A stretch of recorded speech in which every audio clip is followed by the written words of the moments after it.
도시에서는 모든 시설, 공원, 철도, 버스, 병원 이런 것들이 모두 철저하게 흑인용과 백인용 분리되어서 이용하도록 했습니다. 영화 디스트릭트 9이 바로 그렇죠. 그런 얘기가 있다면서요. 남아공 흑인들의 집단 거주지 상태를 외계인을 빌어서 표현한 작품이라면서요. 영화 제목은 디스트릭트 9이었지만 실제 남아공에 있었던 흑인들의 케이프타운의 흑인 거주지는 디스트릭트 6였습니다.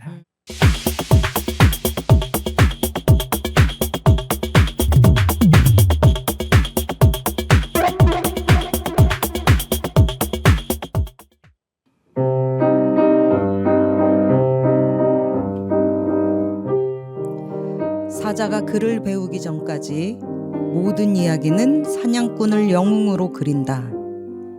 아프리카의 속담입니다. 아프리카는 15세기 이후 수백 년 동안 고통을 겪어왔습니다. 그리고 그 시기 세계의 역사는 무참하게 대륙을 유린했던 사냥꾼들의 서사와 영웅들에 대한 헌사로만 채워졌습니다.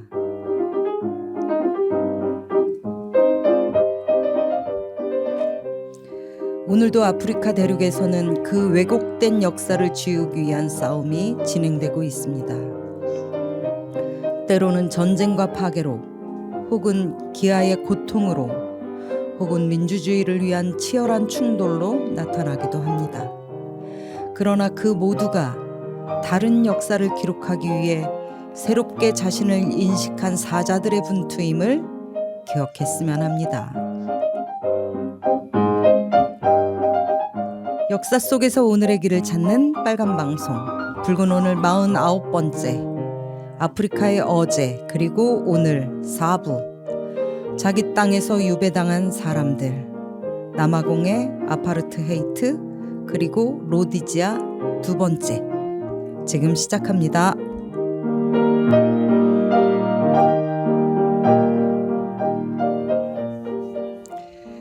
네, 안녕하세요. 네. 안녕하십니까. 반갑습니다. 양경규입니다. 반갑습니다. 나경채입니다. 심재욱입니다. 이번엔 좀 오랜만에 뵙죠? 3주 만에 뵙는 거라서요. 네. 그러네요. 네. 3주 만에 만나니까 더 반가운 것 같기도 하고요. 8월이 지금 이번 주면 다 갑니다. 그죠? 네. 근데 아직도 더워요. 맞아요. 많이 더워요. 너무 더워요. 다들 핏기들이 없습니다. 저희가 3주 동안 만나 뵙지 못하는 사이에 노란봉투법이 통과가 되었습니다. 그죠? 네. 네. 정말 역사적인 일이라고 생각이 되고요. 네. 이게 이제 노란봉투법이라고 얘기는 하지만 그 사실은 노동조합 및 노동관계조정법이죠. 그것의 그 개정인데 네. 이것이 그래도 그동안 저희가 한 10년 넘게 싸워왔고 사실은 이 법의 그 제정 배경을 두고서 노동자들의 처절한 어떤 투쟁도 많이 있었잖아요. 그 얘기를 하지 않고 갈 수는 없을 것 같아서 간단하게 그 의미를 좀 짚고 가면 어떨까 이런 생각이 좀 드네요. 네, 제가 좀 말씀을 드릴게요. 이제 노동조합법 2조와 3조가 개정된 건데 네. 이게 이제 굉장히 중요한 변화이기 때문에 네. 이 구체적인 내용도 시간만 되면 상세하게 설명을 드리고 싶기도 하고 네. 여러 가지 측면에서 좀 다뤄야 되는 문제이긴 한데 그 중에서도 저는 이 노란봉투법 2, 3조가 통과된 것에 대한 평가를 둘러싸고 조금 하고 싶은 얘기가 있어요. 네. 이 매우 감격스러운 일이고 또 이 법이 제정되었다는 소식이 전해지면서 굉장히 눈물을 많이 흘렸을 것이다라고 예상되는 사람들의 얼굴들이 막 흘러갔거든요. 네네. 그 중에서도 이 이야기는 꼭 한번 해보고 싶었습니다. 네. 20년도 더 지난 2002년 부산 한진중공업 사측이 인력 체질 개선 사업이라는 이름으로 50대 노동자 650명에게 소위 재교육을 시켜요. 네. 평생 용접봉의 불꽃과 싸웠던 이 50대 아저씨 노동자들에게 엑셀을 교육을 시키고요. 아 그래요? 용접. 덕후감을 써오게 합니다. 아하. 얼마나 이제 모멸감에 빠졌겠어요. 결국에는 이들을 강제 사직시키죠. 사실은 해고하기 위한 전 단계였고요. 네. 이 사람들은 다시 해고된 이후에 한진중공업의 사내 비정규직이 됩니다. 훨씬 열악한 노동 조건을 감수하면서 일을 하게 되는데요. 그해 한진중공업은 239억 원의 흑자를 내요. 네. 또 조남호가 회장 이름이었는데요. 네. 조남호 일가는 주식 배당금으로만 79억 원을 챙겼다고 합니다. 아, 조나무 옛날 회장 이름인데 그러니까 이게 대한항공의 회장이기도 회사의 경영이 극도로 어려워져서 취한 조치도 아니었다는 네. 거예요. 그러니까 이 회사에는 노동조합이 다행히도 있었어요. 네. 당연히 싸웠죠. 그 결과 노조 간부 20명에게 7억 4천만 원의 손배 가압류를 그러니까 싸운 것에 대한 그렇죠. 것을 예, 이유로 손배 하여 가압류를 걸었습니다. 네. 그러니까 이 노동조합의 대표의 이름이 김주익이었습니다. 김주익 지회장하고 조합원들은 회사의 부당한 손배 가압류하고 당연히 맞서 싸웠는데요. 그러다가 2003년 10월 16일 회사는 계속 투쟁하면 회사의 손해 150억에 대해서 손배 가압류를 걸겠다 이렇게 협박을 네. 합니다. 다음 날 아침 집회, 매일 아침 8시에 집회를 하고 있었다고 해요. 다음 날 아침 집회에 평소보다 훨씬 더 적은 조합원들이 참여를 해요. 회사가 150억이나 걸겠다고 하니까. 그리고 회사가 그 아침 8시에 집회를 하면 저 위에 고공에서 농성을 하고 있었어요. 김주익 지회장이. 네. 네. 바닥에서 노동자들이 모여가지고 아침 집회를 하면 지회장은 저 고공에서 항상 이제 그 크레인 그 운전석 옆에 서가지고 함께 노동자들하고 집회를 했는데 그날 이 지회장의 모습이 보이지 않았습니다. 그 시간 김주익의 몸은 차갑게 식어 있었어요. 아유, 네. 이 투쟁이 승리할 때까지 나의 무덤은 크레인이 될 수밖에 없다. 나는 죽어서라도 투쟁의 광장을 지킬 것이고 조합원의 승리를 지킬 것이다. 이것이 이분의 유언이었습니다. 그러니까 노조법 개정은 승리할 때까지 죽어서라도 광장을 지키겠다는 김주익 지회장의 유언장의 집행에 불과했습니다. 저는 그렇게 생각합니다. 이것은 20년도 넘게 투쟁해왔던 노동자들의 승리이지 누군가의 선물로 기억돼서는 저는 안 되는 일이라고 생각합니다. 그러니까 김주익의 죽음 이후에도 사실 이분이 돌아가시기 전에도 배다로라고 하는 분이 또 비슷한 일 때문에 사망한 사건도 있었어요. 그렇죠. 네. 이분의 죽음 이후에 노동자들의 투쟁에 대해 자본 측은 악독한 손배 가압류 폭탄을 무기로 계속 사용합니다.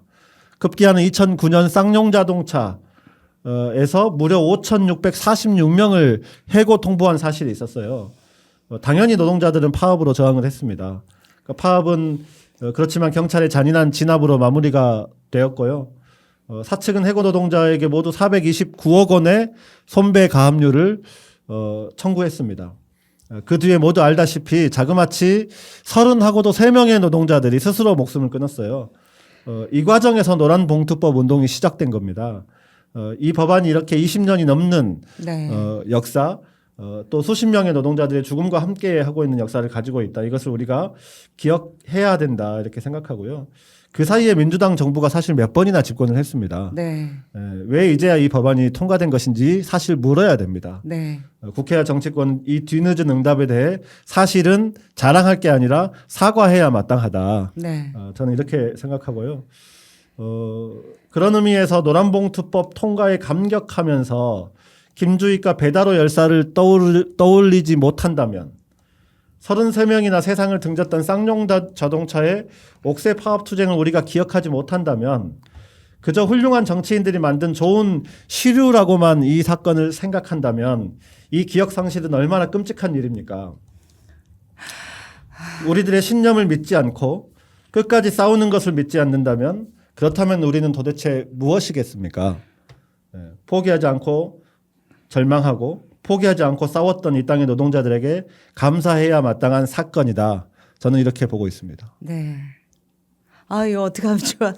제가 사실은 노란봉투법이 통과된 시점이라 우리가 이제 시사 얘기를 잘 안 하지만 오늘은 그 역사적 의미를 조금 얘기하고 가자 이렇게 말씀을 드렸었는데 경문을 준비해 가지고 오셔가지고 지금 초장부터 제가 지금 눈물을 꼭 참고 있는데 지금 그럴까봐. 아주 그냥 수도꼭지를 틀려고 하고 계시네요. 그럴까봐 자제를 했는데. 네. 그러니까 어쨌든 이 노란봉투법은 쌍용자동차 동지들이 그 손배 가압류로 인해서 월급 봉투도 못 받고 했던 것에 그렇죠. 많은 사람들이 기금을 만들어서 그 옛날에 받았던 우리의 월급 봉투 파업 기금을 만들어서 그 노란 봉투에 담아주는 어떤 상징적인 어떤 사건으로부터 시작했고 그 투쟁하는 노동자를 지키는 정당한 파업의 손배 가압류를 때리는 것에 대해서는 제재를 해야 된다라는 것이 이 법의 취지인 거잖아요. 그죠? 그럼요. 네.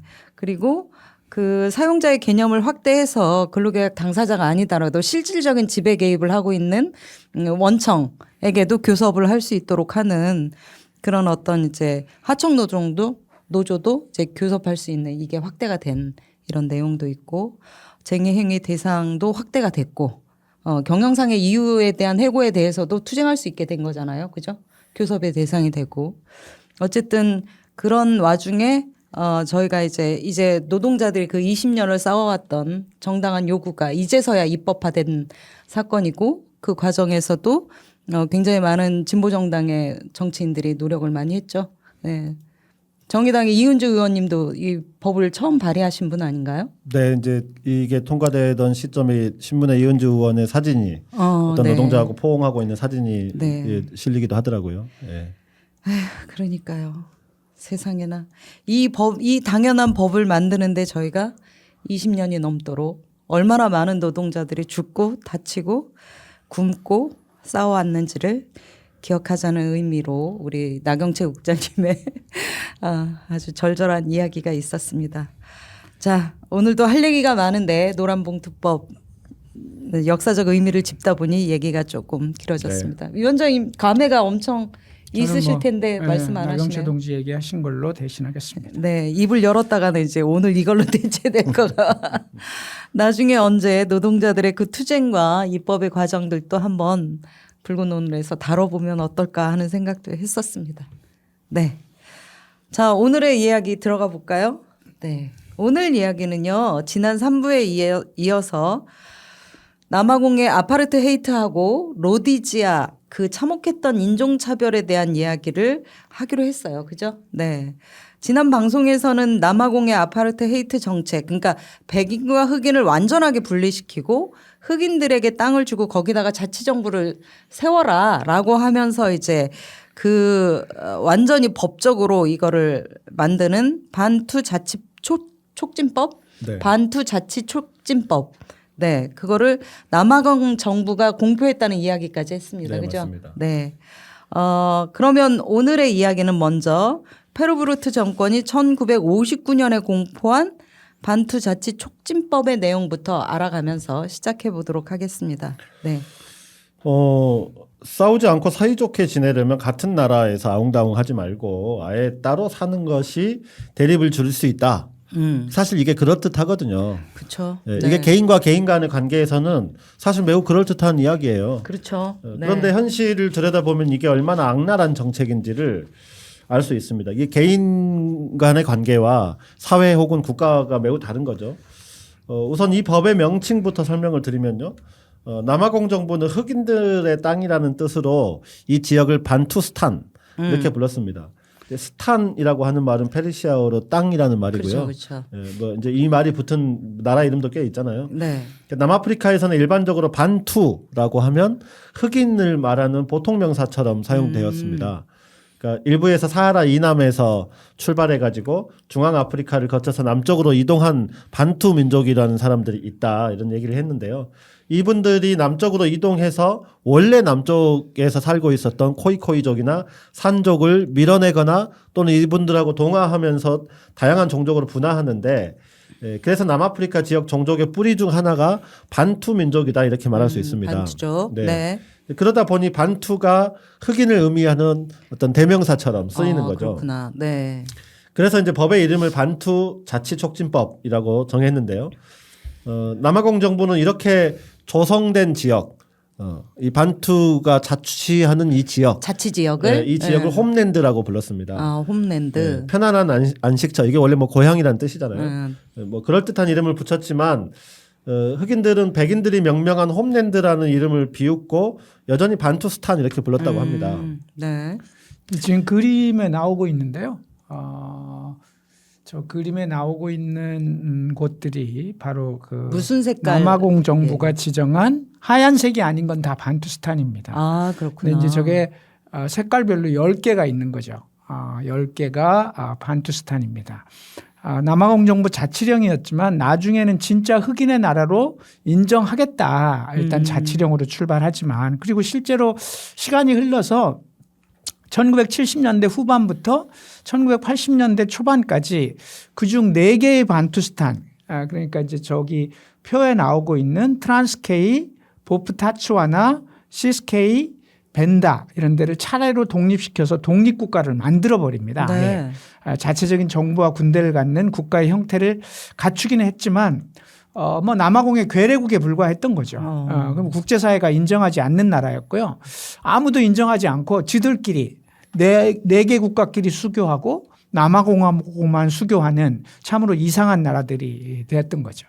어쨌든 저렇게 형성된 10개의 반투스탄의 면적은 남아공 영토의 13%였고요. 거주 환경은 황무지와 다름없는 그런 지역이었습니다. 여기에다가 남아공 전체 인구로는 대략 39%, 흑인 인구는 흑인 중에서는 60%를 말 그대로 저기다 그냥 갖다 우겨넣게 됩니다. 어머나. 그래서 초기에는 이제 자치령으로 두고 남아공 국적을 유지하게 했으나 1970년 홈랜드 시민법을 제정하고 나서 그 이후에는 아예 외국인 취급을 하게 됩니다. 이제 남아공의 국민이 아니다 이렇게 한 거죠. 근데 이제 국민으로서 지위를 상실하게 되니까 교육, 복지, 의료 등의 국가가 책임져야 되는 영역과 관련해서 전혀 관계 없는 사람들이 돼버린 거예요. 저런. 네. 그래서 이제 그런 혜택도 없는 데다가 여기를 통치하는 흑인 정부는 사실상 백인들의 앞잡이에 불과했기 때문에 그러다 보니까 자신들의 이익만을 위한 부정과 부패가 만연한 그런 지역이 돼버렸습니다. 여기다 또 남아공 정부는 그 아까 얘기한 그 반투스탄의 각각의 접경 지역에다가 남아공 영토 안에다가 공장을 설립하고 그러고서 반투스탄의 흑인들을 외국인 노동자로 고용합니다. 왜냐하면 반투스탄에서 넘어오기 편하도록 네. 바로 남아공 영토 근접한 곳에 세우고 그렇게 해서 이제 그들을 외국인 노동자로 고용해서 세상에. 착취하기 시작합니다. 신박합니다. 그러니까 강제로 밀려난 흑인들은 어떻게 해서 먹고 그러니까요. 살아야 되기 때문에 외국인 노동자가 되어서 남아공으로 들어와야 되고 그래서 최악의 임금으로 생존하는 그런 형태가 돼버렸습니다. 아무런 권리도 주지 않고 그냥 밀어낸 거잖아요. 그렇죠. 이거는 무슨 상상을 불허하는 거의 인종차별의 끝장판이라고 해야 되겠는데요. 아예 나라를 분려해서 외국인 노동자로 만들고 이 노동력을 착취해가지고 자기네 부를 축적하고 백인들이 진짜 진짜 그러니까 그렇게 착취당했기 때문에 반투스탄 주민들은 정말 최악의 빈곤과 그렇죠. 그런 상황에 처했겠는데요. 그렇죠. 이제 반투스탄의 경제 기반은 별게 없었어요. 그러니까 남아공에서 외국인 노동자로 일하는 흑인 노동자들이 임금으로 벌어들이는 수입, 여기다가 남아공에서 오는 백인들의 관광, 정확히 말하면 섹스 관광, 네, 환락 산업으로 얻는 수입, 요 두 가지가 거의 전부였다고 합니다. 그러니까 이 지역의 환락 산업은 당시에 유명했는데요. 이미 말씀드렸지만 남아프리카 국민당은 종교와 유착해서 도덕적 엄숙주의가 매우 강조되는 이런 사회였어요. 그러니까 인종 간에 또 흑백 간의 성관계도 금지되어 있었고 홈랜드는 그런데 사실은 형식적으로는 외국이기 때문에 남아공 정부의 이런 그 도덕적 엄숙주의에 입각한 법률이 작용하지 않는 것이죠. 외국이니까 괜찮아 이런 네, 거예요. 그렇죠. 예. 그러니까 이렇다 하게 경제적 기반이 없는 이 자치령들은 관광과 한락 산업으로 경제 기반이 유지되었고 그렇게 되니까 도덕적 엄숙주의를 피해 남아공의 백인들이 반투스탄으로 넘어가서 일종의 섹스 관광을 즐기는 이런 땅이 돼버린 거죠. 그러니까 반투스탄에는 아버지가 누군지 모르는 흑백 혼혈이 넘쳐났고요. 사회적으로 매우 심각한 문제가 됐겠죠. 네. 적반하장으로 남아공은 저 반투스탄을 손가락질하면서 문란하고 비도덕적인 사회다 이렇게 또 비난하기도 합니다. 흑인들에 대한 또 다른 인종 혐오를 부추기고 백인과 흑인의 인종 차별을 또 그렇게 만들면서 정당화하는 논리로 울고 먹기도 하는 거죠. 네. 아파르테이트 정책이라는 게 바로 이런 거였네요. 허울 좋은. 네. 흑인은 흑인 나라, 백인은 백인 나라라는 이 정책은 대아파르테이트 정책인 거죠. 그동안 우리가 대아파르테헤이트 정책이 바로 분리하는 정책이니까. 그렇죠. 네. 네. 완전한 정치적 분리를 네. 했던. 네. 어쨌든 그렇게 이제 흑인은 흑인, 백인은 백인 이렇게 나누는 게 오히려 평화를 만드는 길이고 차별을 없애는 거다라고 얘기했지만 그 얘기가 허울 좋은 얘기라는 거가 이제 드러났다는 거고요. 명분에 불과했다는 거고. 그러면 반투스탄으로 갔던 백인들이 한 39%라고 했으니까 흑인들이 전체 인구가 39%고 흑인만 따지면 60% 정도가 그렇죠, 그렇죠. 반투스탄으로 그럼 밀려났죠. 반투스탄에 가지 않았던 흑인들도 있을 거고 그렇죠. 그 대체적으로 40% 40% 정도가 남은 거죠. 그 남아공에 있는 흑인들은 어떻게 괜찮았나요? 살기는? 사실 모든 흑인을 반투스탄으로 다 내몰기는 쉽지 않았던 일이죠. 저항하는 사람들도 있고 뭐 행정적으로도 그렇고 하여튼 최대한 밀어냈지만 그래도 남은 흑인들은 그러면 어떡하냐. 남아공 내에서 차별받는 삶을 살 수밖에 없었습니다. 이제 남아공에 남아있긴 했지만 차별받는 삶을 살게 된 거죠. 백인 국가 내에서의 흑인 차별 정책 이걸 소위 소아파르테헤이트라고 합니다. 아까처럼 완전히 분리한 걸 대아파르테헤이트라고 했고 네. 이렇게 이제 백인 국가 내에서의 흑인 차별 정책을 소위 소아파르테헤이트 정책이라고 네. 했는데요. 남아공 내에서 흑인들은 대도시 중심가에 사는 것 자체가 불법이었습니다. 그래서 지정된 흑인 집단 거주지에만 살아야 했고 그렇게 이제 흑인 너네는 다 여기 가서 살아라고 지정을 하면서 원래 살던 지역은 도시정비라는 이름으로 백인 거주지로 전환시켜 버립니다. 그래서 흑인들을 추방하고 도시의 외곽에다가 우리로 말하면 서울의 저 성남이나 고양이나 이런 데 이제 그랬죠. 예전에. 네. 이들을 여기에 묶어두고 살게 한 거예요. 네. 이것은 이제 타운십이라고 불렀는데요.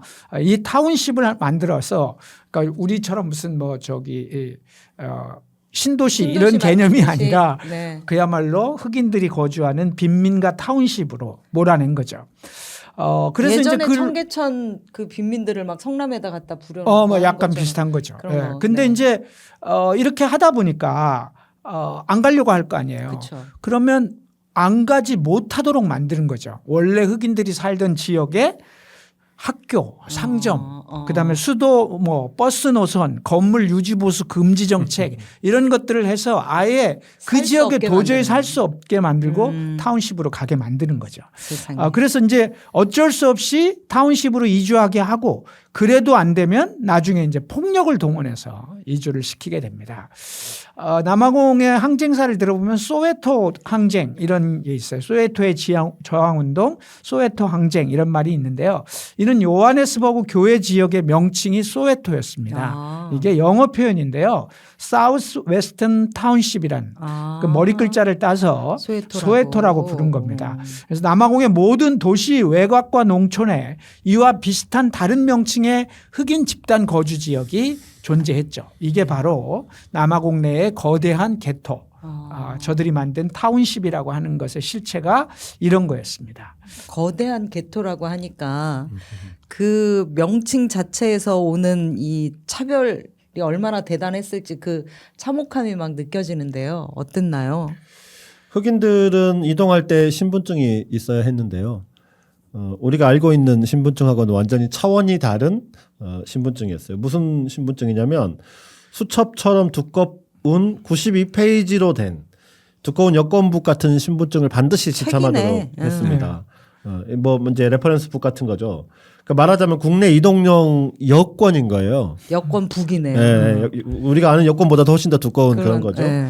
그러니까 이 수첩에는 사진이 있고요. 자신이 속한 민족, 또 재정 상황, 거주지, 뭐 근무지, 근무한 어머나. 직장의 이력 이런 것들이 세상에나. 다 기록되어 있었습니다.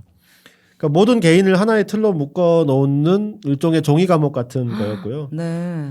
먹고 살기 위해서는 일이 필요했고 또 그러기 위해서는 백인 거주 지역으로 들어와서 일을 해야 했기 때문에 이 신분증을 감수해야 했습니다. 그러니까 어쩌다가 이제 뭐 깜빡하는 경우도 있을 거 아닙니까? 지참하지 않는 경우에는 즉각 체포됐고요. 도시에서는 모든 시설, 공원, 철도, 버스, 병원 이런 것들이 모두 철저하게 흑인용과 백인용 분리되어서 이용하도록 했습니다. 흑백 간 성관계 금지는 여러 번 말씀드렸고요. 일상적인 교제 또한 꿈꿀 수 없는 일이었다고 합니다. 네. 영화 디스트릭트 9이 바로 그렇죠. 그런 얘기가 있다면서요. 네. 네, 명화입니다, 외계인의 명화. 그러니까 외계인 집단의 그 집단 거주지에서 벌어지는 폭력과 탄압 이런 게 얘긴데 남아공 흑인들의 집단 거주지 상태를 외계인을 빌어서 표현한 작품이라면서요. 네. 네.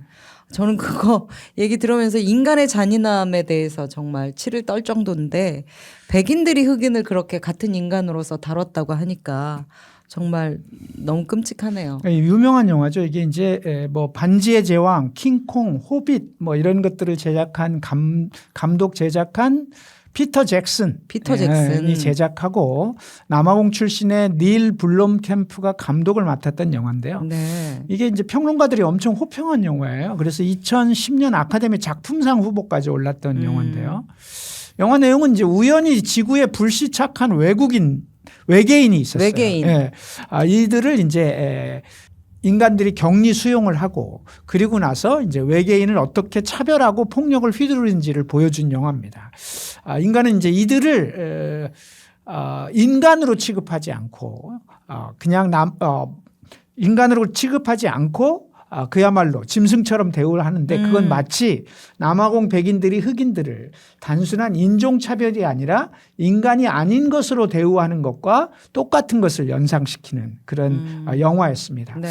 영화 제목은 디스트릭트 9이었지만 실제 남아공에 있었던 흑인들의 케이프타운의 흑인 거주지는 디스트릭트 6였습니다. 그러니까 이것을 은유해서 만든 영화였다 이렇게 보시면 됩니다. 한번 시간들 되시면 볼만한 영화입니다. 지금 네. 봐도 매우 괜찮을 거예요. 네.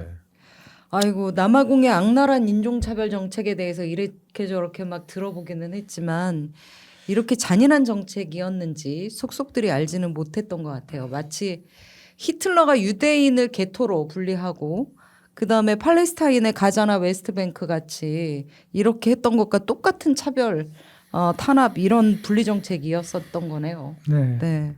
그러니까 출근했다가 지금 그 게토로 돌아가는 또는 가자로 돌아가는 이 팔레스타인들 생각하면 이때하고 거의 똑같은 얘기 아닌가 그런 싶네요. 거죠. 네. 그러니까 그래서 최근 벌어지고 있는 이 팔레스타인 전쟁 여기에 대해서 이스라엘을 가장 강력하게 견제하는 목소리를 국제사회에서 내고 있는 나라가 남아공인 게 바로 이런 이유예요. 그래요. 자기들 경험해 본 것이거든요. 네. 그 여러분 생각해 보세요. 지금 팔레스타인에서 벌어지고 있는 일, 방금 우리가 설명한 것과 유사하지 않습니까? 네.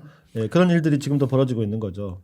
그러니까 지난 5월 달에 남아공 정부가 국제사법재판소라는 곳에 이스라엘을 제노사이드, 집단 학살 혐의로 제소를 했어요. 네. 예, 바로 이런 경험이 있기 때문에 하게 된 거고요. 자신들의 역사에서 경험했던 일이기 때문에 고통을 누구보다도 절절하게 느끼는 것이라고 할 수 그렇죠. 있겠고 네. 또 게토를 경험한 유대인의 나라 이스라엘이 가자를 게토로 만들고 있는 오늘의 상황은 뭐 우리가 뭐 말을 할 필요가 없을 정도인데요. 당시에 국제사법재판소에 남아공이 이스라엘을 제소를 했고 국제사법재판소를 ICJ라고 하는데 ICJ는 집단 학살 방지 명령이라고 하는 걸 내렸어요. 네. 또 당시에 라파라고 하는 도시에 대한 공격이 예비되고 있었는데 라파 공격을 중단할 것을 명령하기도 했지만 다 지키지 않습니다. 네. 아니 자신들이 피해자였다가 어떻게 이런 참혹한 가해자가 될 수가 있는지 정말 그러니까요. 이해가 안 됩니다. 그러니까 이스라엘을 생각하면 참 지구촌에 이런 나라가 존재한다라는 것 사실 자체가 정말 너무 안타까운 일입니다. 네. 현실적으로 대단히 안타까운 일이고 이런 나라의 침략을 용인하는 강대국들, 미국, 트럼프 침묵하고 있는 나라들도 그런데 마찬가지라고 피스메이커 좀 이상하긴 합니다. 어쨌든 네. 네, 넘어가시죠. 어쨌든 이제 남아공 얘기를 안 할 수가 없는 거죠. 한 걸로 하고요. 네. 어쨌든 그 남아공 얘기를 하고 있었으니까 네. 남아공에서는 이제 말씀드린 그 상황에다가 아프리카 원주민들이 모두 각각 다른 여러 민족들이잖아요. 이 점을 이용해서 흑인들을 이간질하려고 하는 정책도 계속 추진을 해요. 그게 아주 전형적이잖아요. 다양한 사람들이 모여 있는데 지배자가 이 다양한 사람들을 분열시키기 위한 전략을 네. 쓰는 건 아주 흔한 일이긴 한데 유럽의 제국주의 국가들이 아프리카 식민 통치를 위해서 민족 간 차별을 통한 연대 저항 의지를 눌려버렸던 것처럼 남아공도 이 민족 분포를 최대한 이용해서 분리시키려고 하는데요. 뭐 말씀드렸다시피 여기에도 줄루족, 은데벨레족, 스와지족, 코이코이족, 산족, 벤다족, 뭐 추아나족, 코사족 뭐 이런 종족들이 매우 많다는 얘기를 드렸잖아요. 그러니까 남아공 국내 흑인 부족 간 분열 대립을 키워서 뭉치지 못하게 하기 위한 분열 정책을 한마디로 말하면 끊임없이 펴는데 이런 분열 정책이 사실 잘 안 먹혀요. 왜요? 왜냐하면 워낙에 차별과 혐오가 분명하기 때문에 흑인에 대한 이게 사실 어진간하면 이 분열 정책이 먹히거든요. 근데 워낙에 흑인에 대한 혐오, 배제, 차별이 너무나 분명하기 때문에 민족 간 분열 정책이 사실 잘 먹히지는 않습니다. 네. 일례로 뒤에 흑인 민권 운동을 주도한 넬슨 만델라, 또 그 다음 대통령인 타보 은베키, 노벨상 수상자이기도 한 데스먼트 투투 주교, 이 사람들은 모두 코사족이었거든요. 그러니까 이들이 주도하는 흑인 민권 운동에 대해서 다른 민족이 비협조할 것도 같은데 모두가 민족을 초월해서 흑인들이 단결하고 투쟁을 하거든요. 네. 그러니까 이걸 보더라도 남아공의 인종차별이 얼마나 악랄했는지를 간접적으로 볼 수 있습니다. 그러니까요. 아니 이쯤 되면 국제사회가 좀 나서야 되는 거 아니에요? 아니 그러니까 국제사회가 이런 인종차별 국가에 대해서 어떤 제재를 한다거나 이렇게 해야 될 텐데 어떻게 남아공은 외부와 단절된 국가로 살아간다고 그렇게 막 딱 하고 자기네만의 그런 정책을 고수한다는 게 좀 이해가 안 가거든요. 그게 가능한지. 그리고 왜냐하면 세계와의 교류도 해야 되고 뭐죠? 경제적인 교류도 해야 되고 이럴 텐데 어떻게 흑인의 대륙에서 소수의 백인이 흑인을 철저하게 억압하고 탄압하는 국가가 이렇게 존재할 수 있었는지 그것도 정말 이해가 잘 안 되는 부분이에요. 그러니까 방법이 있었던 거죠. 그러니까 남아공 정부는 일단 아파르테이드 정책을 국가 전체를 폐쇄적으로 운영하면서 흑인들이 그런 것에 대한 각성을 못하도록 아예 만듭니다. 나라 자체를 폐쇄하는 거죠. 예를 들면 우리가 북한을 폐쇄 국가라고 얘기할 때 북한 주민들이 세상을 보는 눈을 차단하는 것처럼 그렇죠. 흑인들이 세상을 보는 눈을 차단하는 거죠. 기본적으로. 네. 1970년대, 80년대 인종에 대한 차별을 법적으로 강제하는, 그러니까 전에 미국의 인종차별도 얘기 들었지만 그건 법이라기보다는 제도와 폭력이었던 반면에 그렇죠. 요새는 합법적인 법이잖아요. 법으로 아예 차별한다라고 하는 게 지구상에 존재한다는 것이 참으로 기괴한 일이에요. 그렇죠. 근데 남아공 정부는 이런 차별 정책을 유지하기 위해서 이제 두 가지 방법. 첫째는 지금 말씀드린 것처럼 국제적인 교류를 스스로 철저하게 차단합니다. 스스로가 차단해요. 아예. 그래서 흑인들이 전혀 바깥 세상에 대해 알지 못하게 하고 이를 통해 국가 권력을 유지하고 동시에 인종차별의 토대를 철옹성처럼 구축을 하는 거죠. 또 하나는 당시의 국제정세, 그러니까 미소 대결의 이념 전쟁에 빚은 냉전 체제를 통해서, 냉전 체제라는 게 뭐예요? 공산주의와 자본주의가 서로 하나라도 자기 편을 만들기 위해서 그렇죠. 미소가 경쟁하던 그렇죠. 이 국제정세를 이용해서 자신들은 반공이야라고 하는 순간 서방하고 한편이 되는 거니까. 그러면 서방도 저 나라를 잃어버리지 않기 위해서 대충 눈 감아주는. 그러니까 이런 두 가지 방식. 하나는 차단, 하나는 냉전 체제의 이용이라는 측면을 통해서 이 국가적인 이 기괴한 인종차별 정책을 이어가는데요. 제가 첫 번째 경우를 한번 구체적으로 말씀드리면, 즉 차단하는 것, 빗장을 지르는 정책. 텔레비전은 남아공이 1976년에 처음으로 보급되었습니다. 우리나라의 76년? 첫 TV 방송이 언제인지 아세요? 1956년입니다. 그래요. 1956년이었음을 감안하면 국민당 정권이 만든 1976년의 첫 TV 방송, 얼마나 국민들의 눈과 귀를 가리는데 혈안이 되었는지를 확인할 수 있는 대목입니다. 네. 거기다가 채널도 철저하게 인종 분리 정책에 따라서 편성돼서 1번 채널은 백인 전용, 2번 줄루족과 코사족, 3번 소토족, 4번 말도 안 된다. 이런 식으로 채널을 편성하는 시기였고, 이 채널도 또 차단이 돼 있어서 안 돌아가는 건가요? 안 돌아가는 거죠. 그러면 거기에 딱 고정된 채널이 4번에 고정돼 있는 것만 살 수 있는 거예요? 그런 거죠. 또 흑인은 그러니까 이제 그런 구조 속에서 흑인은 미개하고 무지하다는 선전 공세를 계속 이런 테레비를 통해서 펼치게 되는 거죠.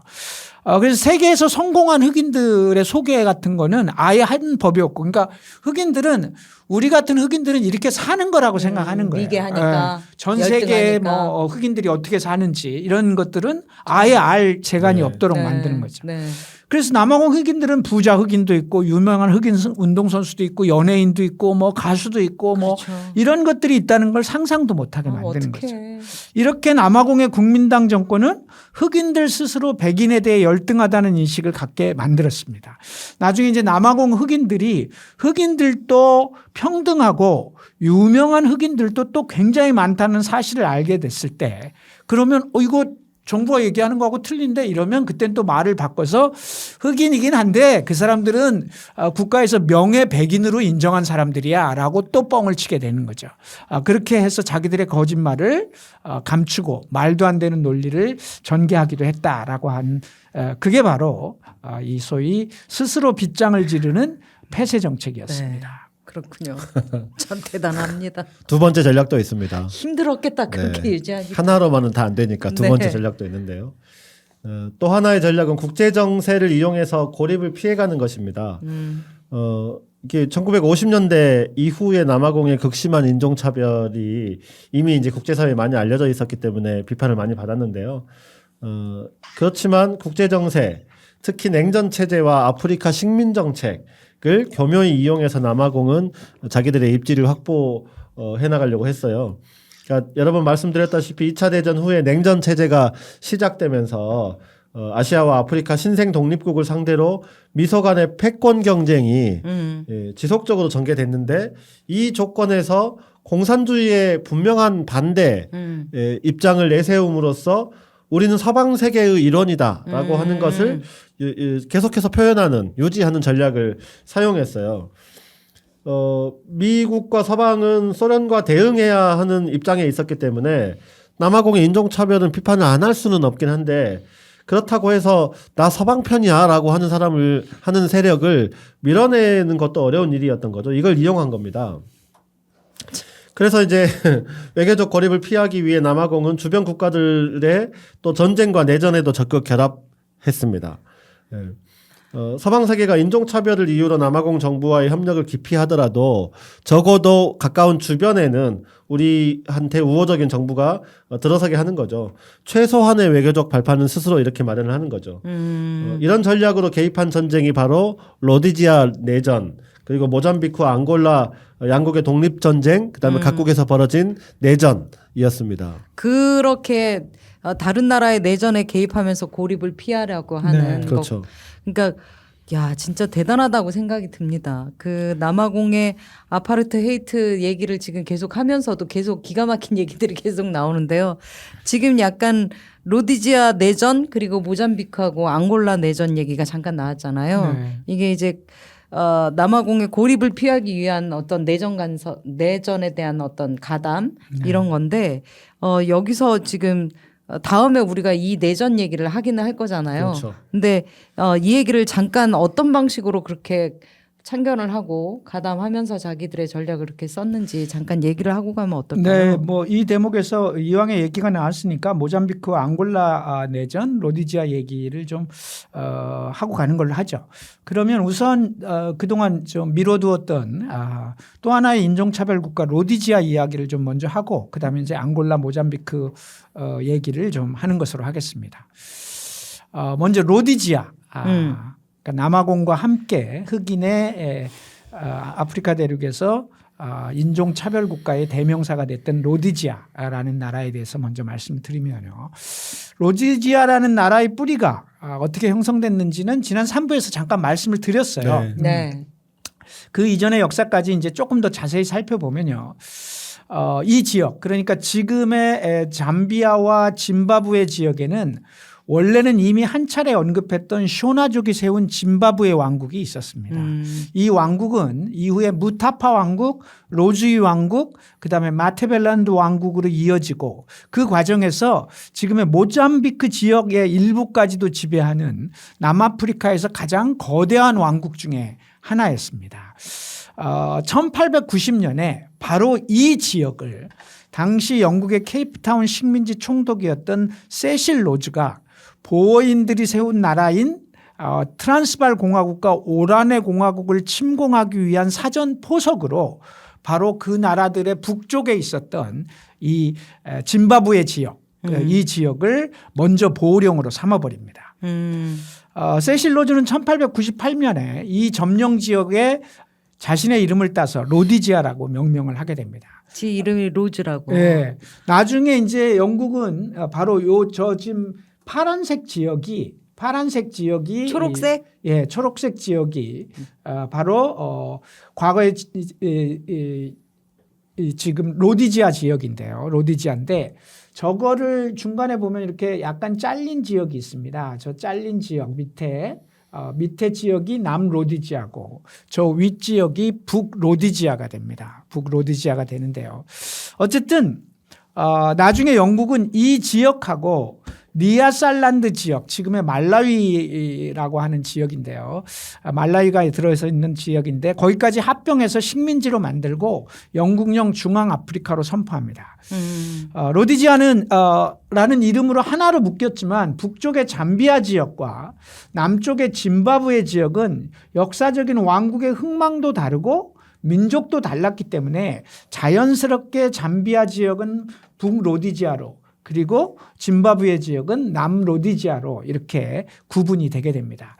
그런데 이 세 지역 중에 남로디지아 그러니까 짐바브웨 지역은 백인들이 백인을 중심으로 한 자치정부를 영국에 요구하고 영국이 이들을 받아들이면서 자연스럽게 원래 세실 로즈가 만들었던 로디지아 중에 남쪽에 있던 남로디지아는 남아연방과 같은 자치국가가 됩니다. 영국이 인정을 해버려요. 그래서 저기 오른쪽에 조그만 초록색 저게 왼쪽.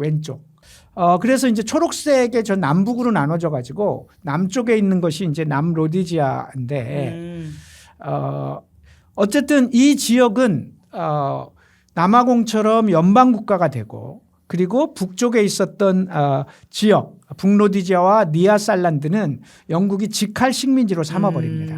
그래서 이 지역은 남아연방과 같이 자치정부이든 직할 식민지이든 어쨌든 인종차별이 심하게 진행이 되는데 특히 자치정부가 된 남로디지아에서는 남아연방과 같은 법적 제도적인 인종차별이 강력히 시행됩니다. 근데 이렇게 이제 가서 아까도 말씀드렸지만 남로디지아는 영국이 인정하는 자치국가가 되고 그다음에 북로디지아와 말라위 지역은 영국의 보호령 식민지가 되는 구조로 갔는데 남로디지아가 생각을 해보니까 나라를 조금 더 확장시켜서 이걸 좀 해보고 싶다라고 하는 취지에서 영국에게 요구합니다. 너네들이 직할 식민지로 갖고 있는 저 지역 저 초록색 전체 지역을 다 포괄해서 아예 로디지아 니아살란드 연방으로 바꿔달라 이렇게 주장을 하게 됩니다. 그래서 전체가 다시 연방으로 되죠. 그래서 이제 어쨌든 남로디지아는 저 전체 지역을 묶은 연방체를 가지고 갖고 가는데 1950년대 이후에 이제 아프리카에서 흑인들의 독립투쟁이 강력하게 전개되기 시작하면서 원래 북로디아 지역은 잠비아로 그리고 니아살란드 지역은 말라위로 독립을 해서 떨어져 나가게 됩니다. 그러니까 이제 남로디지아만 남게 된 거죠. 다시 한번 설명을 드리면 그러니까 애초에 영국의 직할이었던 두 지역은 흑인들이 주도해서 각각 잠비아와 말라위로 독립하고 백인들이 원래 백인 통치 자치정부로 만들었던 남로디지아는 그대로 백인이 지배하는 국가로 남게 되었다라고 하는 것으로 여러분들이 이해하시면 될 것 같습니다. 그렇군요. 좀 지도를 보시면은 이해가 되실 텐데 지도를 안 보고 나중에 팟캐스트로 들으시는 분 좀 깝깝한 지점이 있겠습니다만 어쨌든 그렇게 정리가 하네요. 됐다라고 네. 말씀드리겠습니다. 네, 이제 조금은 복잡한 얘기이기도 했는데요. 그러니까 형식적으로는 로디지아, 니아살란드 연방이 영국의 식민지화 과정에서 생겨난 연방이었기 때문에 이 연방의 해체는 곧 독립으로 이어져야 합니다만 남로디지아는 달랐다는 거죠. 그렇죠. 이게 우선은 이미 이제 1923년부터 독자적인 백인 정부를 운영해 본 경험이 있기 때문에 연방 해체와 함께 즉각적으로 백인 중심의 독자적인 정부를 여기는 꾸릴 수 있었어요. 네. 그 연장선에서 이 정부는 영국에게 독립정부 인정을 요구합니다. 그렇지만 단지 5%의 백인이 나머지 흑인을 억압하면서 인종차별로 일관하는 남로디지아 백인 정부에 대해 영국이 잠비아나 말라위 독립을 인정한 것과 똑같이 할 수는 없다. 받아들이지 않아. 네, 그렇죠. 독립을 원한다면 흑인 참정권 정도는 인정해야 되는 거 아니냐. 보통 선거를 받아들여라 이렇게 하지만 남로디지아 정부는 이것을 거부합니다. 내부에서는 흑인들의 저항운동 독립투쟁이 이어지고 있었고요. 국제적으로 인정받지도 못했지만 남로디지아 정부는 영국과 무관하게 1965년 11월 11일에 정식으로 그냥 로디지아라는 국명으로 독립을 선포해버립니다. 네. 이제 지금 지도가 나오는데요. 이것이 바로 우리가 아는 인종차별국가 로디지아의 등장인 것입니다. 그러니까 유엔도 국제사회도 이것을 인정하지 않았어요. 국내적으로 흑인들의 저항운동이 격화되고 있었고 세계 각국의 경제 제재가 시행됐지만 이 정부는 버팁니다. 로디지아는 같은 인종차별 국가로 국경을 맞대고 있는 남아공이 있었기 때문에 국가는 원군인 거죠. 큰 버팀목이 서로한테 된 거죠. 저런. 로디지아는 흑인들의 독립 요구에 계속 버티면서 한편으로는 남아공의 지원을 받고요.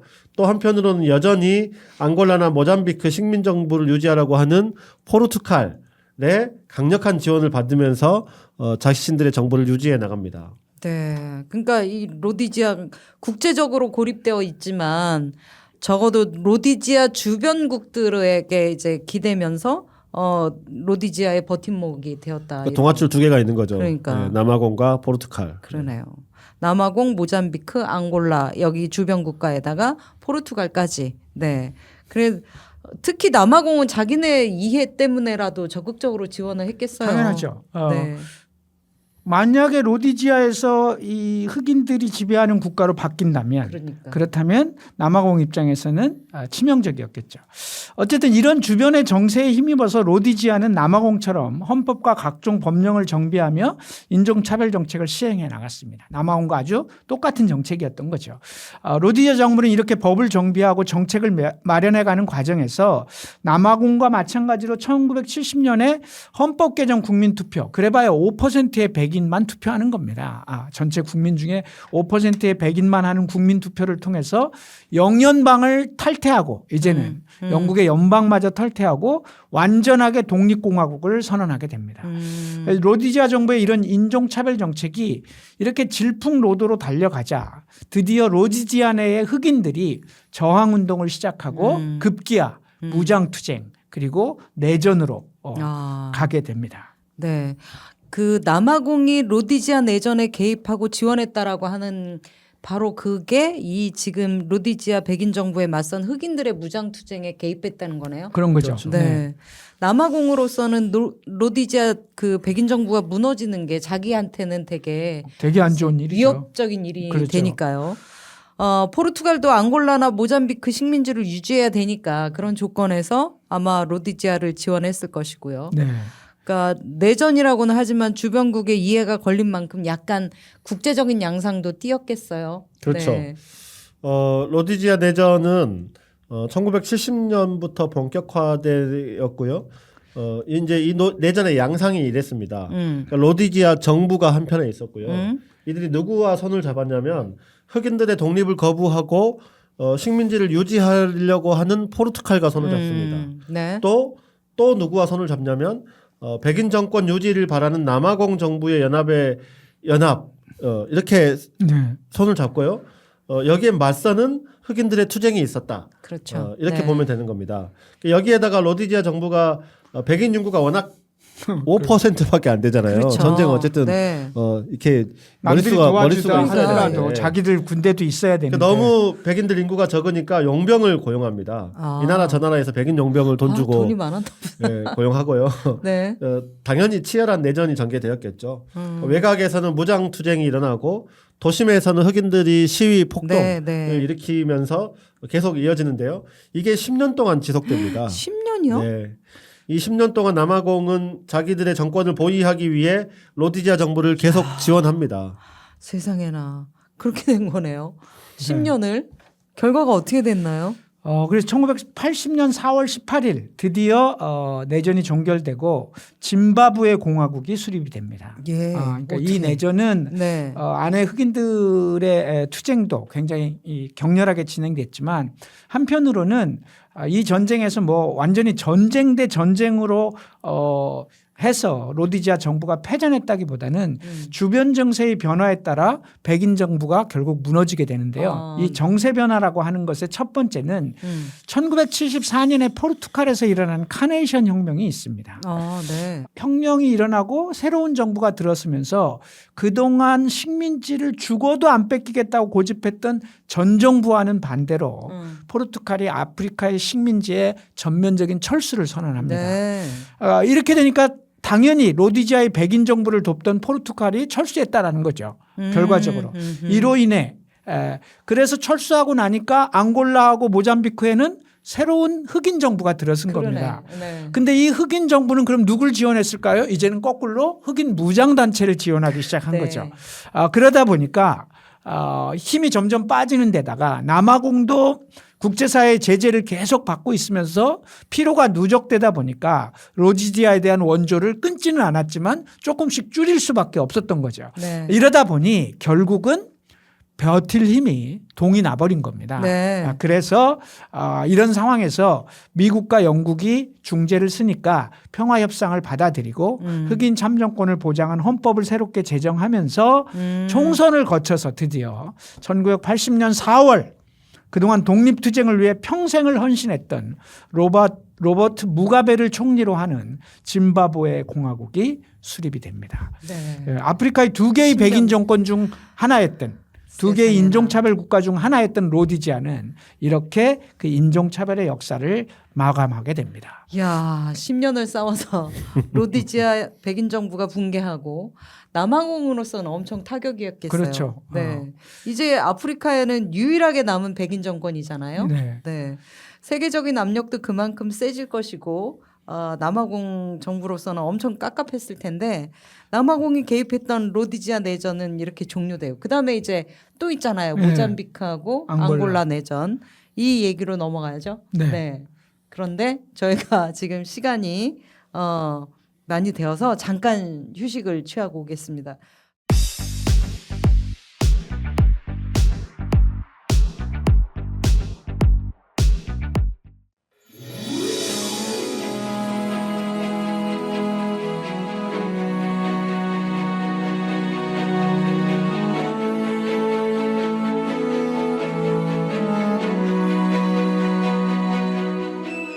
여러분은 지금 붉은 오늘 양경규, 나경채, 심재욱과 함께하고 있습니다. 역사 속에서 오늘의 길을 찾습니다. 붉은 오늘.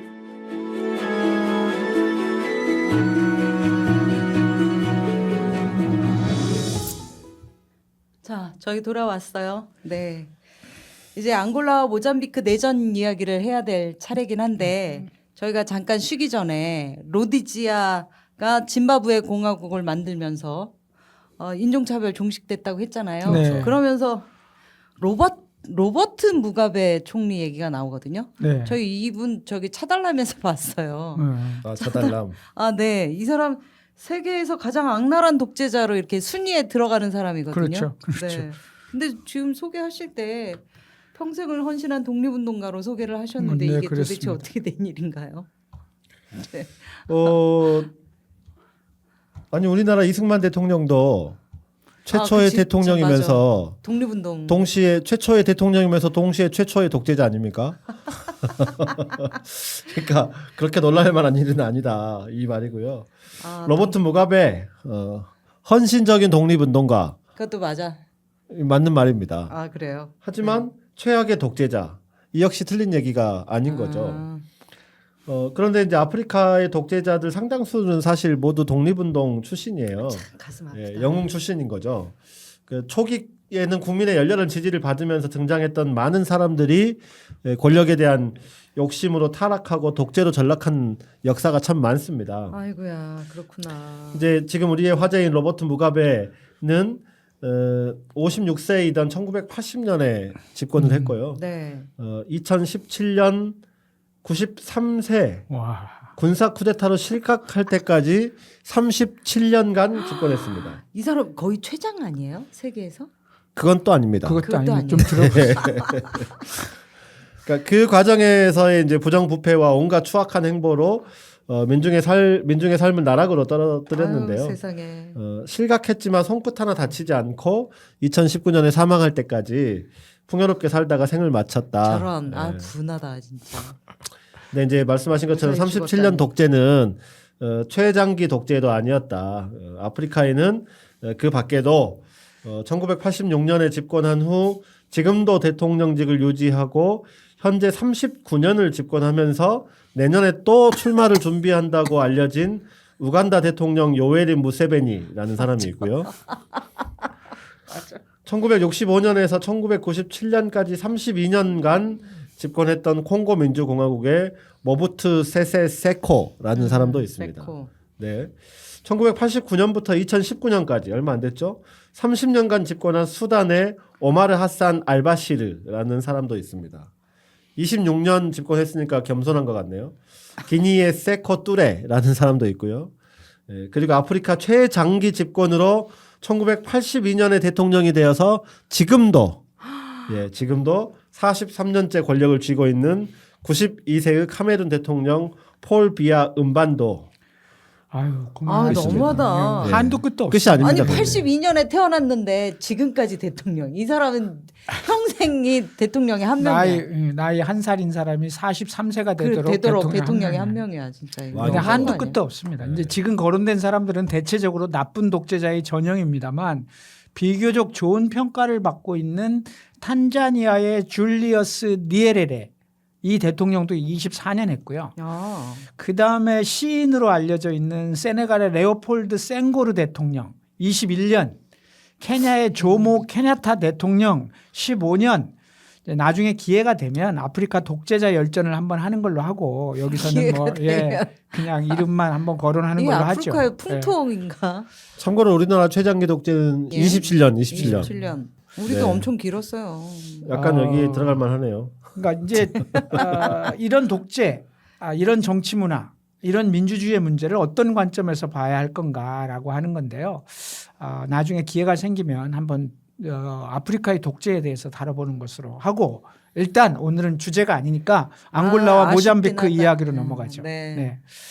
앙골라와 모잠비크는 거의 동일한 경로를 거쳐 독립을 이루고 또 동일하게 내전에 들어가게 됩니다.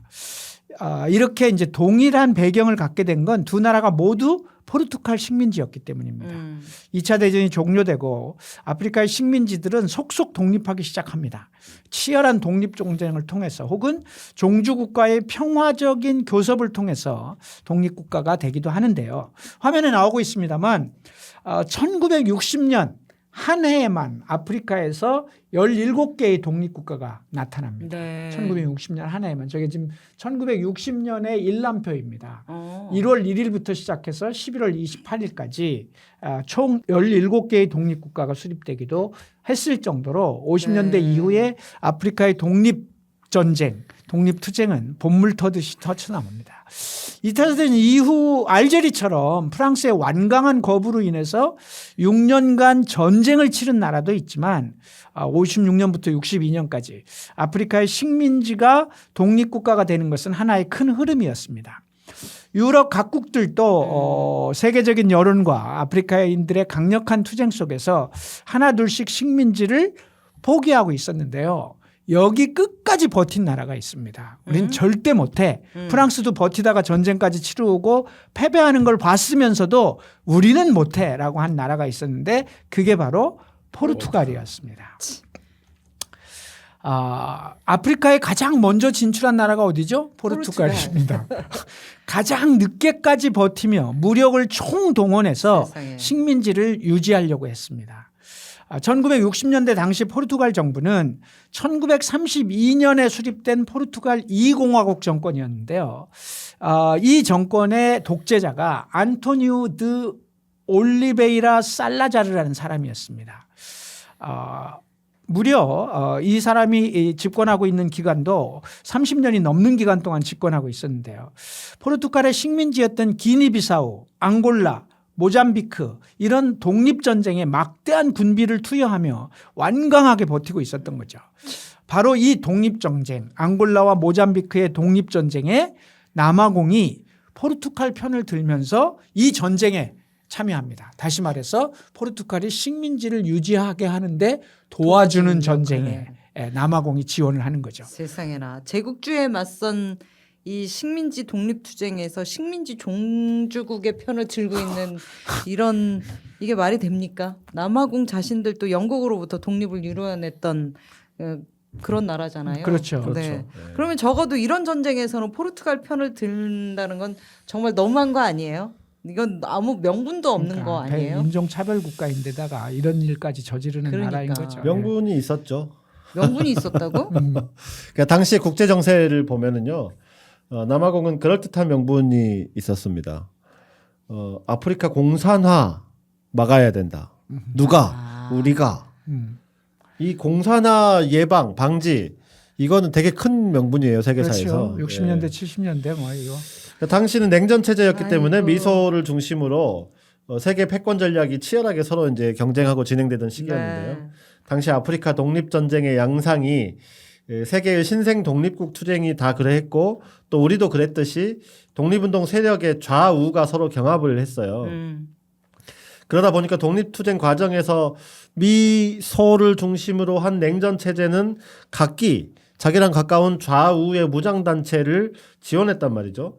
이것을 통해 독립 이후에 자신들의 진영을 확대하고자 하는 욕망이 있었던 거죠.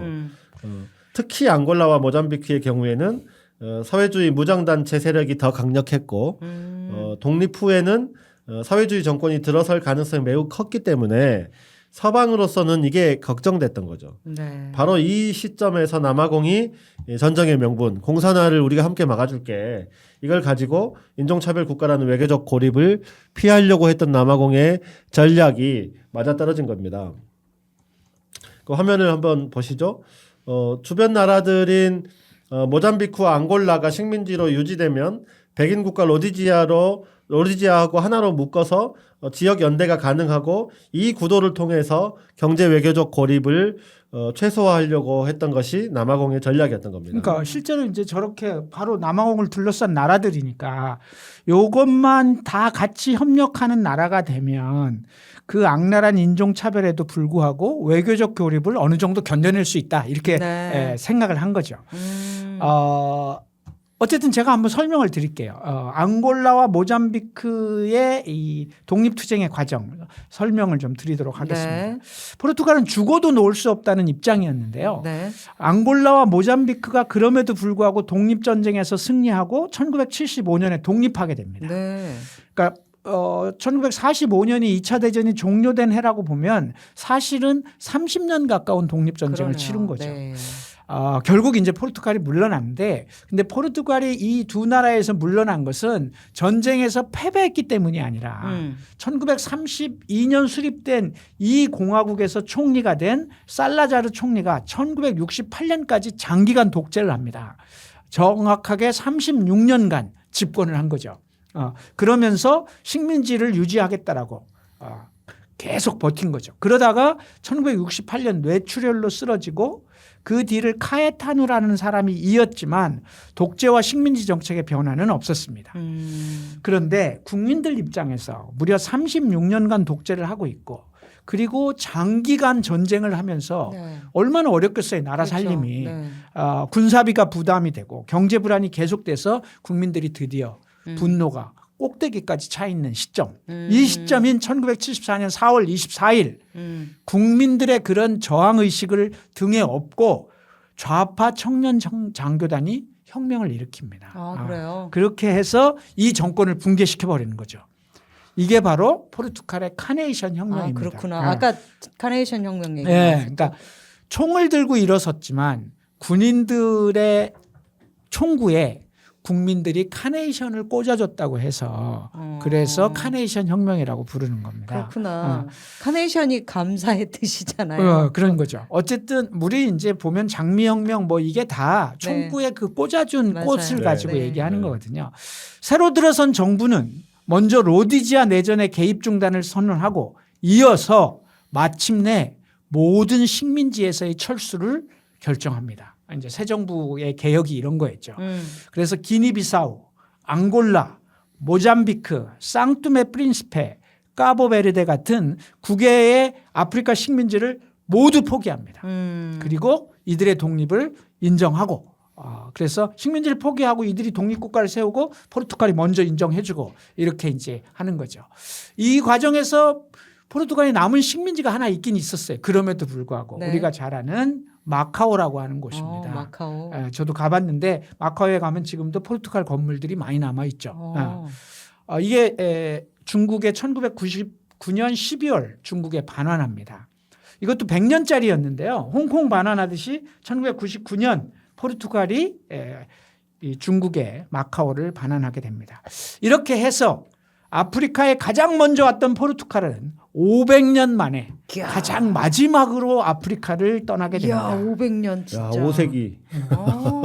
이제 이 얘기 하다 보니까 포르투갈의 역사까지 하게 됐네요. 그러니까요. 네. 아니, 그러니까 이렇게 얘기를 하다 보니까 우리도 꼬리에 꼬리를 무는 이야기를 하게 되는 거네요. 세계가 연결되니까. 그렇죠. 네. 재밌네요. 네. 어쨌든 그 두 나라의 독립 전쟁에 포르투갈 편을 들었던 남아공. 근데 이제 포르투갈이 철수하고 모두가 독립했으니까 이제는 완전히 남아공 혼자 남은 거잖아요. 네. 네, 국제적인 고립을 피할 수가 없었을 텐데 이걸 타개하는 대책이 있었을까요? 네, 뭐 지금까지 없죠. 들어본 남아공 얘기에 의하면 여기서 물러날 나라가 아니잖아요. 이어진 앙골라, 모잠비크 내전에 또 뛰어듭니다. 연병.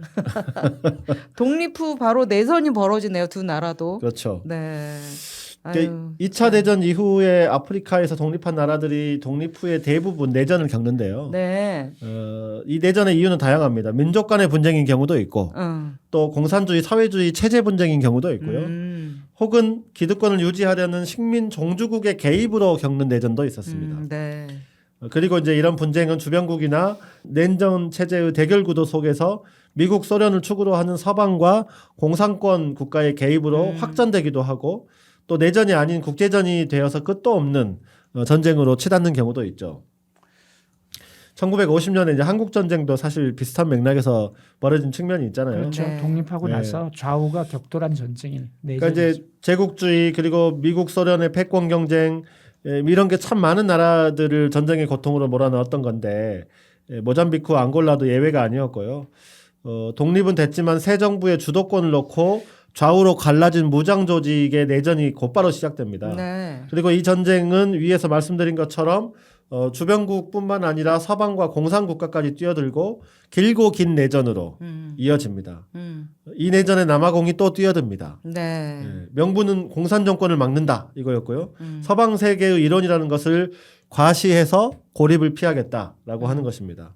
그 모잠비크 내전이 1992년도까지인데요. 제가 고등학교를 졸업했던 해거든요. 그뭔 상관이 있어요? 최근이라는 거죠. 앙골라 최근입니까? 내전, 최근이죠. 앙골라 내전은 2002년도인데요. 제가 민주노동당에 입당했던 해거든요. 그게 얼마 안 된 사실이에요. 2002년은 그렇다 치고. 네. 어쨌든 1950년, 60년대의 남아공의 인종차별 정책 그리고 국제사회 제재 얘기를 하다가 지금 1990년, 2002년 내전까지 시대를 앞질러서 훅 네. 저희가 지금 달려왔네요. 근데 이제 다시 남아공의 인종차별 정책과 이 저항운동 얘기를 해야 되잖아요.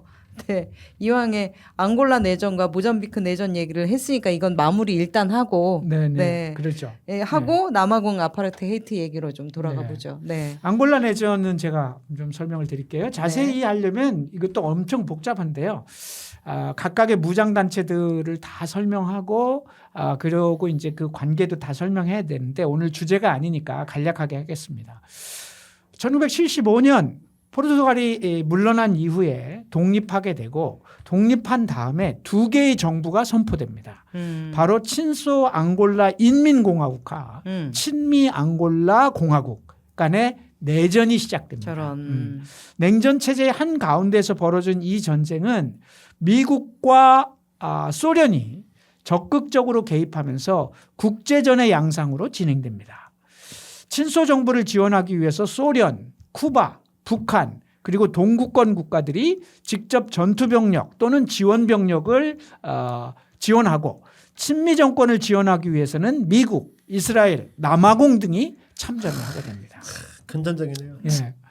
내전은 1975년에 시작해서 1980년대 내내 밀고 밀리는 공방전이 계속되다가 1980년대 후반부터 남아공이 먼저 철수를 시작합니다.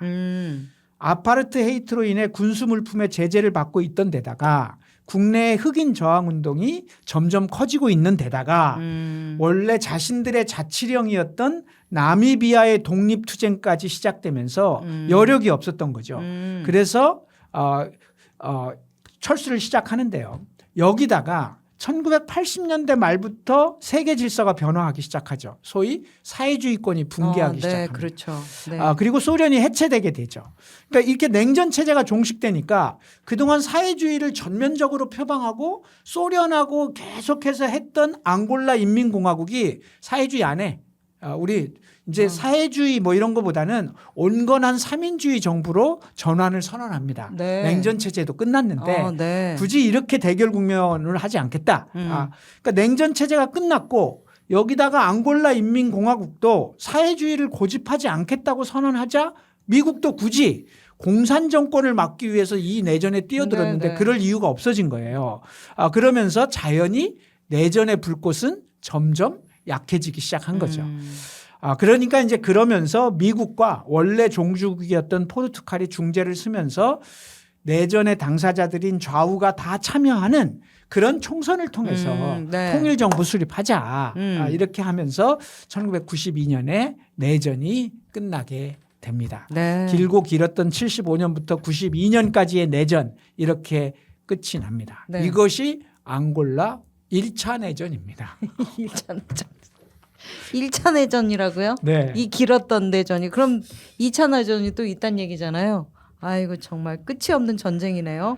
총선 이후 바로 1992년부터 2차 내전이 또 시작됩니다. 그러니까 선거를 하는 데까지는 했는데 그러니까. 사회주의를 표방했던 좌파 정당이 승리하고 우파 정당이 이때도 그랬나 봐. 이때. 부정선거라고 불복하면서 아이고, 진짜. 내전이 다시 시작됩니다. 그런데 유엔 감시하에 실시된 선거에서 승리한 정부 쪽이 정당성을 그렇지. 가질 거 아니에요. 유엔도 네. 인정했기 때문에. 그러니까요. 그러다 보니까 국제사회는 어떻게 돼요? 내전을 일으킨 세력에 대해서 비판적일 수밖에 그렇죠. 없었던 거죠. 네. 내전 초기 미처 준비가 되어 있지 않던 정부 측은 계속 밀렸고 그래서 한때 정권 붕괴의 위기에 몰렸지만 이내 미국, 캐나다, 영국, 포르투갈 등이 적극 나서서 반군에 대한 경제 제재, 무기 금수 조치 등을 취하고 또 이미 아파르트헤이트 이때쯤 되면 아파르트헤이트가 종식된 시기였기 때문에 넬슨 만델라의 남아공 정부도 누굴 지원해? 정부를 지원하는 거예요. 이때는 또 남아공이 정세 변화가 있었네요. 이미 이제 네. 백인 정권이 몰락했기 때문에 그래서 남아공 여기다가 남아공 백인 정권에 대항해서 아까 남아공 자치령에서 독립국가가 된 나미비아도 역시 또 앙골라 정부를 지원하게 되는 거죠. 네. 그러면서 전세가 역전돼서 한때 위기에 몰렸던 정부는 다시 추스려서 결국 2002년에 앙골라 내전은 정부 측의 승리로 끝이 나버립니다. 그렇군요. 그리고 이제 협상을 하죠. 그동안 반군을 이끌었던 세력도 이제 그만 싸우자. 들어와라. 체제 내에 합법적인 정당으로 인정해 주겠다. 그렇게 하면서 이제 평화협정을 체결하고 내전이 정리되게 됩니다. 앙골라 내전 1, 2차 내전까지 너무 짧게 정리를 했습니다만 그 참혹함을 설명하기에는 참 건조한 설명이었다고 스스로 생각합니다. 1975년부터니까 2002년까지 30년 동안 1, 2차 내전을 치른 거잖아요. 사실 정확하게 독립전쟁부터 계산하면 50년간 앙골라는 전쟁만 한 거예요. 그 세월 동안 어떻게 살아? 앙골라 인민들의 삶은 어떠했겠습니까? 독립전쟁과 이어진 밀고 밀리는 좌우의 내전 속에서 얼마나 고통스럽겠습니까? 그러니까요. 이 내전으로 대략 150만 명이 사망했고요. 350만 명의 난민이 발생했습니다. 아유, 따지고 보면 이런 내전이라고 하는 것 결국은 누구? 맞아요. 바로 제국주의 지배의 후과였다라고밖에 볼 수 없고 절대로 이것을 잊어서는 안 인류는 될 잊지 말아야 되고 네. 세계사는 절대로 기록을 반드시 해야 될 네, 역사다. 저는 맞습니다. 이렇게 생각합니다. 야, 150만, 350만 끔찍합니다. 네. 150만은 제 고향 광주 인구거든요.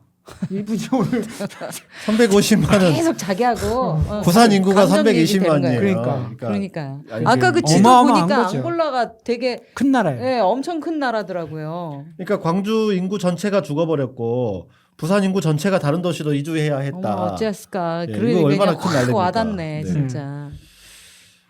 이어서 이제 모잠비크 네. 얘기는 제가 해보겠는데요. 이 역시 참혹한 내전이었지만 양상은 앙골라하고 좀 비슷한 측면이 많습니다. 네. 그러니까 포르투갈의 카네이션 혁명 이후에 1975년에 독립한 모잠비크, 소련과 쿠바의 지원을 받으면서 모잠비크 인민공화국을 세우는데요. 저 보면은 국기에 그 왼쪽 빨간색 거기 위에 있는 게 AK 소총이에요. 그래요. 네, 그러니까 진짜 총이네. 국기에 소총이 있는 나라예요. 그 AK 소총은 또 소련제잖아요. 네, 그러니까 그렇죠. 아 이 나라의 정체성이 국기를 보면 그러네. 알 수 있는 거예요. 그 소련과 정체성을- 친한 사회주의 공화국이라는 네, 약간 좌파 나라다 이렇게 할 수 있는 겁니다. 네. 네. 그러니까 독립 이후 모잠비크는 로디지아와 남아공의 백인 정부에 맞서 싸우는 흑인 무장 단체를 지원합니다. 이러니까 남아공 정부와 로디지아 정부는 모잠비크 내에 있는 반공 단체 해나무라고 하는 단체인데 모잠비크 민족 저항 운동이라고 하는 뜻입니다. 해나무를 지원하기 시작하고 또 해나무는 1977년부터 정부를 상대로 이제 내전을 본격적으로 벌이기 시작합니다. 바로 인접해서 말라위라는 나라가 있는데요. 말라위 정부 또한 사회주의 정권에 대해 반공을 내세우는 나라였기 때문에 해나무를 지원합니다. 그러나 내전이 시작된 지 얼마 되지 않아 로디지아는 내부의 흑인 저항 운동에 무너졌다 아까 말씀드렸고요. 또 1980년 짐바브웨를 독립하고 그 후로 지원을 중단합니다. 그럼에도 반군은 말라위하고 남아공의 지원을 등에 업고 정부와 끈질기게 내전을 이어가는데요. 그렇게 80년대 내내 진행되던 내전이 1987년 말라위가 내전에서 철수하고 또 1990년대 들어서는 아까 말씀드린 남아공이 지원을 중단하게 되는 어떤 변화를 맞이한 거죠. 여기다가 모잠비크 정부도 앙골라 정부와 마찬가지로 냉전 체제 종식과 함께 사회주의 노선을 포기했고 또 모잠비크 인민공화국에서 모잠비크 공화국으로 나라 이름을 바꾸고 반군과의 협상의 여지를 열어둡니다. 결국 92년에 평화협정을 맺고 내전을 드디어 끝냅니다. 독립전쟁을 포함해서 이 나라 또한 40년 가까운 세월을 고통으로 이렇게 이 전쟁을 겪었고 이거를 뭐 이렇게 짧게 정리하니까 결국에는 전쟁이 끝났기 때문에 별것 아닌 것 같지만 이 나라에서도 전체 인구가 1,300에서 1,500만 정도 되는 나라인데요. 이 나라에서도 사망자가 100만 명, 국내 난민이 570만 명, 해외 난민이 170만 명에 이르렀던 완전히 큰 어떤 재앙이었던 거죠. 다행스럽게도 모잠비크는 정치적 혼란과 우여곡절을 겪기는 했지만 그 후로 아프리카에서는 비교적 민주주의가 잘 작동되는 나라라고 평가받고 있습니다. 네. 아니 진짜 이게 무슨 인구의 몇십 프로가 지금 막 그럼요. 죽고 네. 난민으로 살고 정말 정상적인 상황이 아니에요. 간단하게 정리하니까 진짜 그 속에서 얼마나 긴 세월 동안 얼마나 삶다운 삶을 살지 못했던 고통이 있었는가를 제대로 전달하지 못하는 것 같아서 좀 안타깝긴 하네요. 네. 그러면 이 나라들은 오랜 식민 생활과 독립전쟁과 내전 이런 어려움을 딛고서 아프리카의 전통과 평화를 이어가는 나라들이 되었으면 좋겠다 네. 하는 마음으로 진심으로 기원하게 됩니다. 자, 그건 그렇고요. 예. 인종차별 국가 남아공 얘기를 이제 마저 남아공 해야 얘기하다가 되잖아요. 막 한참 가지쳤다가 오는 거네요. 그런 지금. 거죠. 예. 내전에 끼어들기까지 하면서 진짜로 나쁜 짓을 많이 했는데 다시 남아공의 아파르트헤이트 얘기 마무리하면서 돌아와야 될 것 같은데요. 페루브루트 정권의 등장과 함께 철저하고 아주 정교하게 이루어진 아파르트헤이트에 대해서 얘기를 저희가 했어요. 그죠? 예. 네. 근데 여기에 대해서 흑인들이 그냥 숨죽이고만 있지는 않았을 것 같고요. 흑인들의 저항 운동이 있었을 것 같은데요. 어떻게 진행되었을까요? 네, 이제 다시 돌아왔어요. 남아공의 네. 인종차별은 매우 뿌리 깊은 역사적 흐름 속에서 이루어진 것을 우리가 확인했는데요. 네.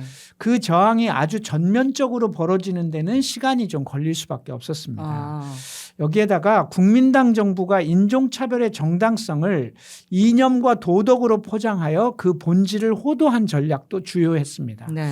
국민당 정권 자체가 단지 인종차별이라는 정체성으로만 그 정치적 지향을 설명할 수는 없는 집단입니다. 이 정당은 기본적으로 극우 보수의 이념적 지향과 함께 전체주의를 지향하는 정당이었습니다. 네. 바로 나치와 비슷한 정치적 지향을 갖고 있다 이렇게 볼 수 있는데요. 이들 지배 권력의 많은 백인들이 1930년대 히틀러 시대 독일과 교류하면서 나치의 통치 방식을 직접 배우고 익혔기 때문입니다. 그렇구나. 특히 인종차별을 가장 제도적으로 정착시켰던 페르브루트 총리 젊은 나이에 독일의 나치 시대에 연수를 갔다 오고 거기서 많은 감동을 받은 사람이었고 그렇구나. 그 사람이 바로 대표적인 이 국민당 정부의 이념을 표방하는 사람이었습니다. 남아연방은 반공을 기본 이념으로 하면서 개인의 인권과 자유에 대해서는 보수적인 신교의 후예들답게 기독교의 후예들답게 종교적 도덕적 잣대를 들이밀면서 전체주의적 통제를 기본 정책으로 삼았습니다. 네. 동성애, 도박, 낙태 등을 철저히 금지했고 일요일에는 백화점이나 모든 위락시설의 휴무를 강제했습니다. 인종차별 또한 종교적인 교리로 표장해서 합리화했습니다. 이런 모든 일에 저항하는 사람, 그건 백인까지도 포함해서 이런 것들에 저항하면 공산주의자이고 빨갱이이고 신의 뜻에 저항하는 배교자이고 이런 것들로 낙인을 찍고 사회적인 통제를 전면화한 거죠. 이런 기본적인 정치적 사회적 통제 체제에 있었기 때문에 인종차별에 대한 저항운동 또한 그 기반을 확장하는데 한계가 있었던 거죠. 네.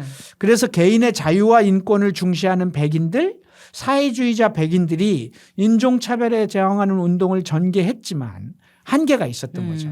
단순히 민주국가인데 인종만 차별한다라고 하면 다른 문제인데 이게 종북계의 같은 거예요. 인종차별에 반대하면 공산주의자, 공산주의자이면 인종차별에 반대 뭐 이런 개념으로 이제 전체적으로 이렇게 하다 보니 아주 인권을 중시하는 백인들도 인종차별에 저항하면 공산주의자가 되는 네. 그런 구조에 있었던 네. 거죠. 네. 또 백인의 다수가 보수적인 신교도인데다가 이런 정책으로 또 혜택을 누리고 있었기 때문에 이런 정책을 쓰고 있는 국민당이지만 그러나 철저한 지지를 계속해서 받고 있었다 이렇게 네. 볼 수 있습니다. 그래서 흑인들의 저항운동이 전면화되는 데 시간이 훨씬 많이 걸렸다 이런 그렇군요. 얘기죠. 네. 저항운동은 1910년대 시작해서 1960년대 대규모 항의 시위와 무장투쟁을 거치고 1970년대 중반부터 이제 그때부터 본격적으로 대중적 저항운동으로 본격화되기 시작합니다. 아파르트헤이트가 오랜 기간에 걸쳐 정착되었던 만큼 그 저항운동도 참으로 힘든 여정을 거쳤다 그러네요. 이렇게 말씀드릴 수 있습니다. 대중적 투쟁으로 나아가기까지 굉장히 네, 오랜 시간이 시간이 오래 걸렸네요. 걸렸죠. 예. 네. 그 더 얘기하기 전에 아파르트헤이트 그 정책을 정착시켰던 페르브루트 총리 얘기가 자꾸 나오잖아요. 이 사람에 대해서 한번 알아보고 가면 어떨까요? 예. 양심적인 백인 또는 인권운동가들에게는 되게 적처럼 느껴졌겠지만 대다수의 백인들에게는 이 사람은 굉장히 국가의 기반을 다진 총리니까 그렇죠. 존경의 대상이 되지 않았을까 싶은데요. 네, 맞습니다. 우리가 전에도 잠깐 다뤘는데요. 일찍이 독일 연수를 통해서 나치즘을 몸에 익히고 돌아왔어요. 눈 봐 벌써 그러니까 독일 연수를 나치 통해서 추종자 같잖아요. 아파르트헤이트를 정착시킨 사람으로서 매우 큰 존경을 받았고요. 그런데 이제 이 사람이 총리 재직 중이던 1966년에 암살을 당합니다. 그 암살당한 이후로 백인들은 완전히 더 큰 국민 영웅으로 이 사람을 모시게 된 거예요. 그러니까요. 암살자는 흑백 혼혈이었던 드미트리 차펜다스라고 하는 사람이었습니다. 네. 남아공 정부는 이 사람을 정신병자로 취급을 했어요. 그러니까 저항 운동의 결과 이 사망한 게 아니고 정신병자의 미친 짓으로 존경하는 국민 영웅을 잃은 겁니다. 이 사람이 정신병동에 갇혀 있었지만 자신은 절대 미치지 않았다고 계속 주장을 했고요. 네. 현재는 이 사람에 대한 재평가가 남아공에서 이루어지고 있다고 합니다. 페르브루트라고 하는 이름은 사후에 온갖 공공시설물에 이름이 붙여집니다. 학교, 페르브루트 학교, 페르브루트 뭐 허스피틀 예를 들면 이런 식인 거죠. 뭐 학교, 병원, 공항 등에 이 사람의 이름이 붙여지면서 영광을 누리게 되는데요. 아파르테이트가 폐지된 이후에는 남아공에서는 지워지긴 했답니다. 아, 지워지는 이름이 당연히 되었군요. 지워져야죠. 네. 네. 우리나라는 지금 대구역 앞에 박정희 동상이 거꾸로 거꾸로 가는 아무튼요. 대한민국. 네.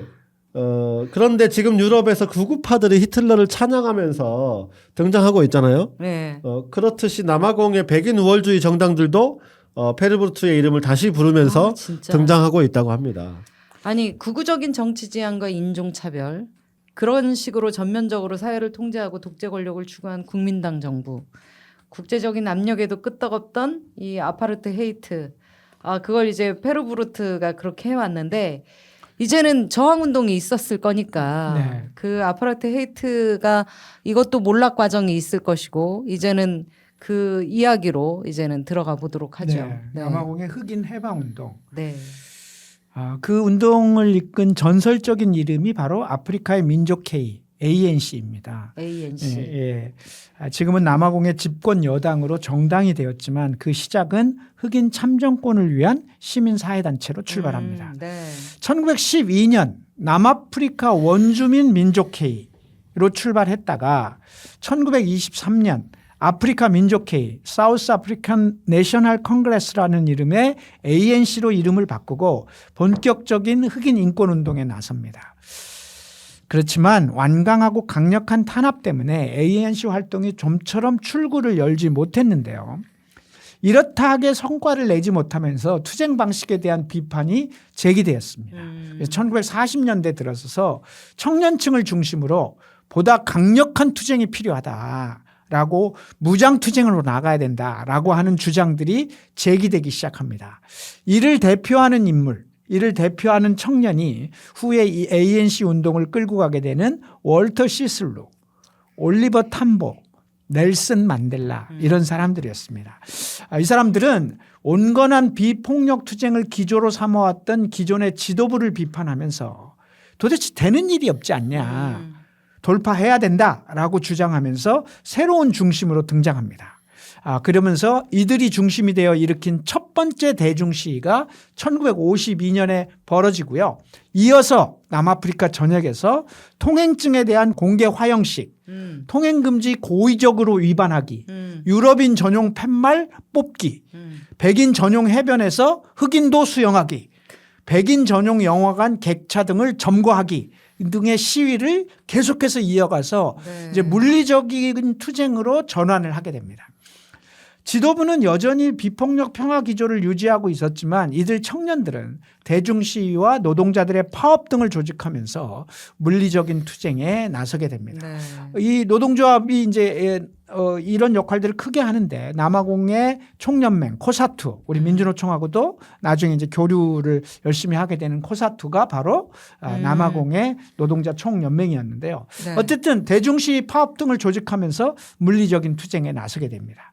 그렇긴 하지만 월등한 무력을 갖춘 백인 정부의 벽을 뚫는다는 것 쉽진 않았죠. 네. 어쨌든 52년 첫 대중시위를 시작으로 쭉 투쟁을 해나가고 1960년대에 들었으면서 역시 평화기조를 갖고 있는 노벨 평화상을 수상하는 알베르트 루툴리 의장 체제로 ANC가 정비는 하지만 점점 노골화되는 아파르테이트에 맞서 그래서 더 투쟁하려고 노력하지만 남아공 정부는 더욱 강경한 탄압으로 일관을 하죠. 그래서 흑인들에 대한 투옥과 체포가 반복되고 시위가 일어난 지역의 전체 흑인 주민들을 도시 외곽으로 소개시키고 강제 이주시키는 일들이 벌어지게 됩니다. 네. 그러자 이제 흑인들의 대중과 불만은 점점 높아지고 이게 이제 터질지도 모르는 그런 임계점에 되죠. 네. 이렇게 되면 결국 터지게 되는 거죠. 그렇죠. 네. 네.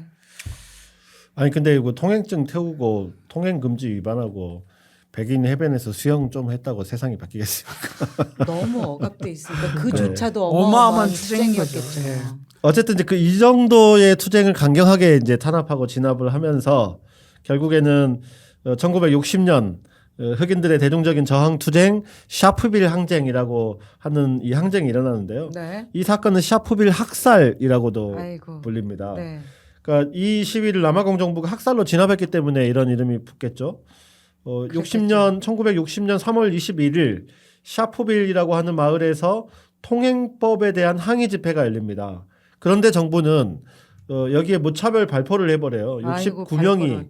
세상에. 희생됩니다. 1960년 3월이면 어느 때냐면요.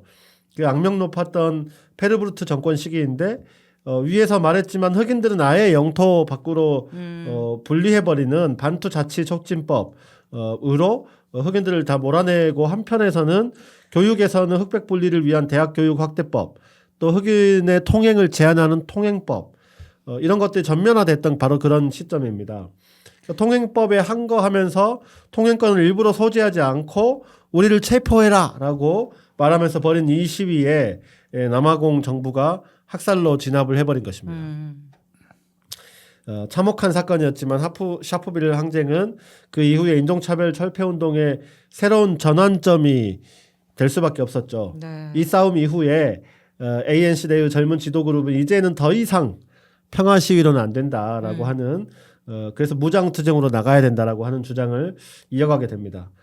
바로 넬슨 만델라, 조 슬로보, 올리버 탐보, 월터 시슬루 그리고 백인이었지만 조 슬로보를 중심으로 결성된 움콘토 웨 시즈웨 이것의 약칭이 바로 MK입니다.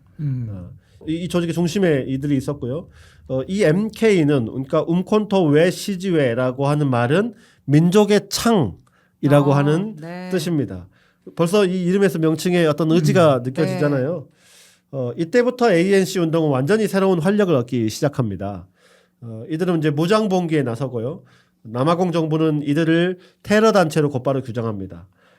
넬슨 만델라가 28년을 장기 복역을 했고 62년에서 90년까지 수용 생활을 한 것은 바로 이 민족의 창 활동 때문이었습니다. 그렇구나. 네. 민족의 창은 아파르테이트가 종료된 1993년도에 공식적으로 해산됩니다. 아, 그렇군요. 아니, 학살을 그렇게 당했으니 그동안 비폭력 평화 투쟁의 기조가 변할 수밖에 없었겠어요. 네. 그리고 지금 방금 민족의 창 MK가 해산되었다고 하는데 최근에도 얼핏 들어본 것 같은 그러면 다시 부활한 건가요? 그건 제가 설명드릴게요. 아마 최근 남아공 선거 그러니까 올해 5월 29일에 벌어진 남아공 총선에 참여한 남아공 전 대통령 제이콥 주마가 이끄는 정당 이름이 바로 민족의 창입니다. 아, 그래요? 네, 민족의 창이라는 이름의 이 정당은 ANC에서 탈당한 주마가 창당한 정당입니다. 이 제이콥 주마라고 하는 대통령은 정말 문제가 많았던 대통령입니다. ANC 출신이긴 했지만 부정부패가 극심하고 그런 구조 속에서 결국 사실상 ANC로부터 쫓겨나는 상황이 된 거고 그러다 보니 ANC에서 탈당해서 만든 당 이름이 바로 민족의 창이었습니다. 그렇구나. 그리고 이걸로 올 5월 총선에 출마를 임해서 했어요. 네. 14% 정도를 득표. 14%나. 그래서 최초로 ANC가 단독으로 50%의 지지율을 얻지 못한 첫 번째 선거가 됩니다. 이 선거가 올해 선거가.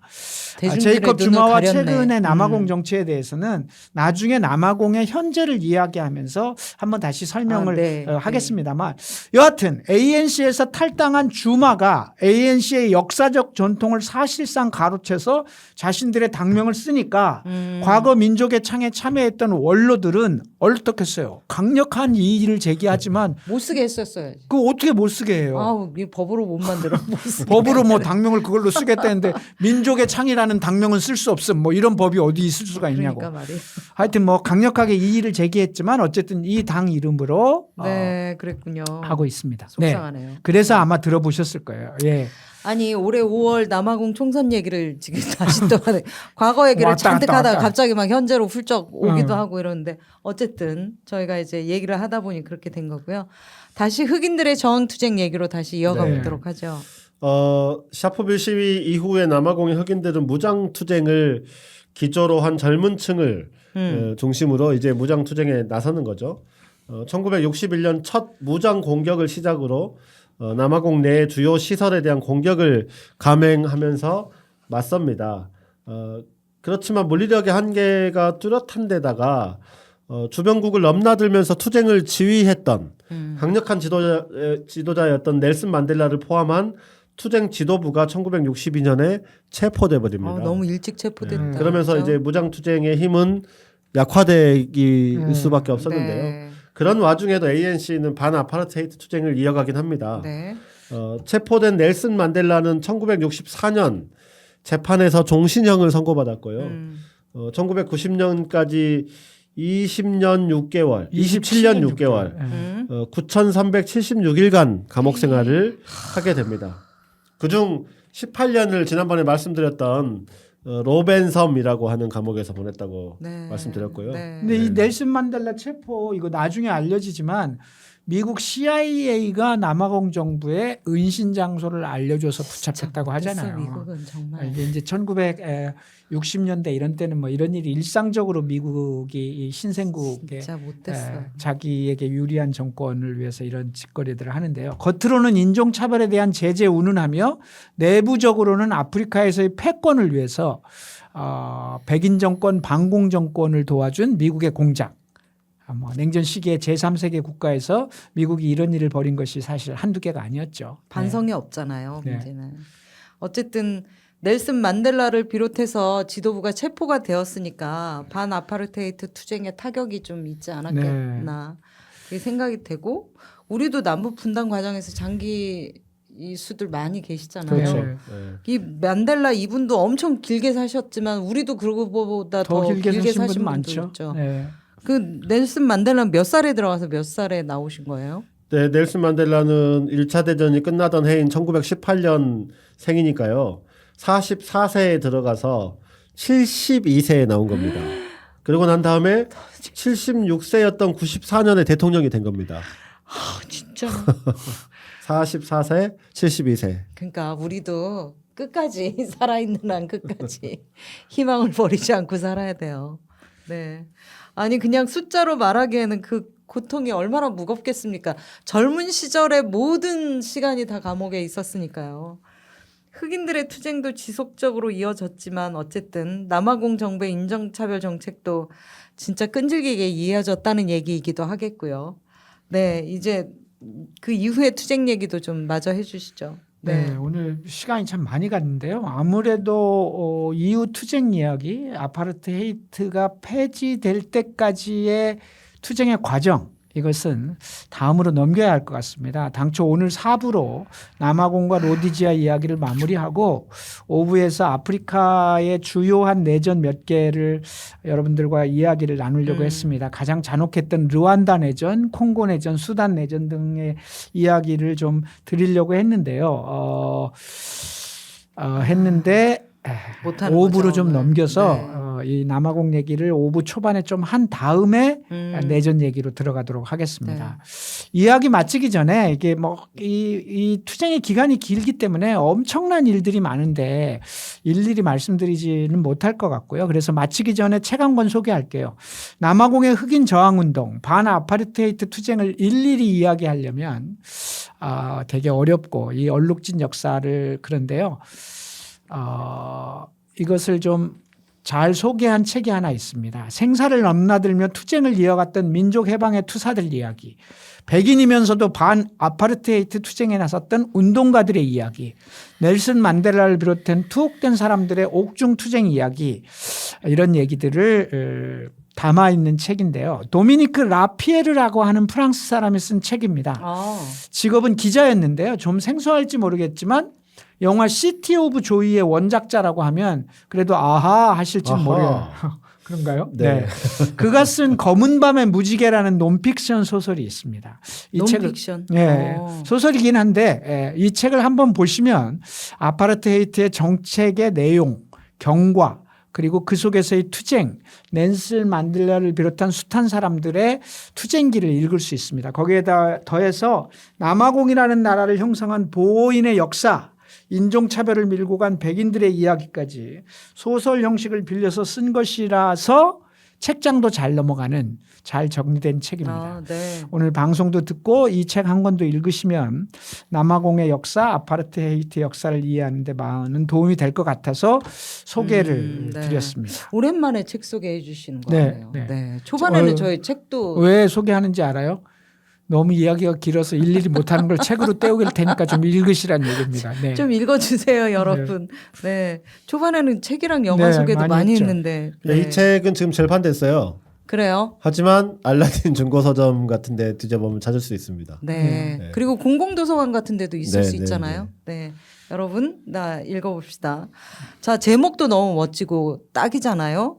넬슨 만델라가 흑백 통합을 이야기하면서 남아공은 앞으로 아프리카라는 검은 대륙에서 무지개 공화국이 될 것이다 라고 했대잖아요. 자, 그 말에 멋지네요. 아주 딱 들어맞는 제목이네요. 그렇죠. 네. 자, 한번들 보시고요. 이후 투쟁 이야기는 다음으로 이어가겠습니다. 오늘은 여기서 마치겠습니다. 두 분 수고하셨습니다. 네. 수고하셨습니다. 자, 안녕히 계세요. 다음 주에 뵙겠습니다.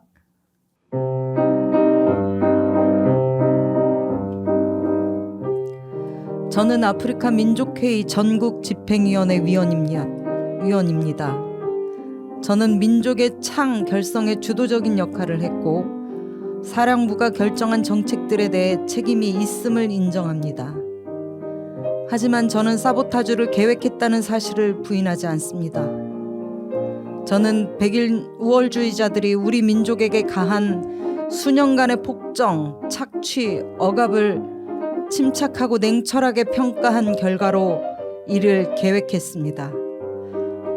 저는 모든 사람이 자유롭게 조화롭게 함께 살며 동등한 기회를 누리는 민주적이고 자유로운 사회라는 이상을 소중히 간직해 왔습니다. 필요하다면 그 이상을 위해 죽을 준비가 되어 있습니다.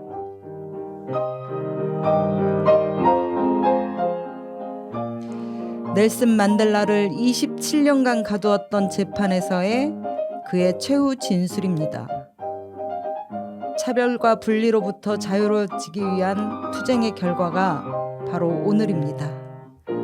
오늘의 차별과 학살을 멈추기 위해서는 또 어떤 투쟁이 필요할까를 생각해 봅니다.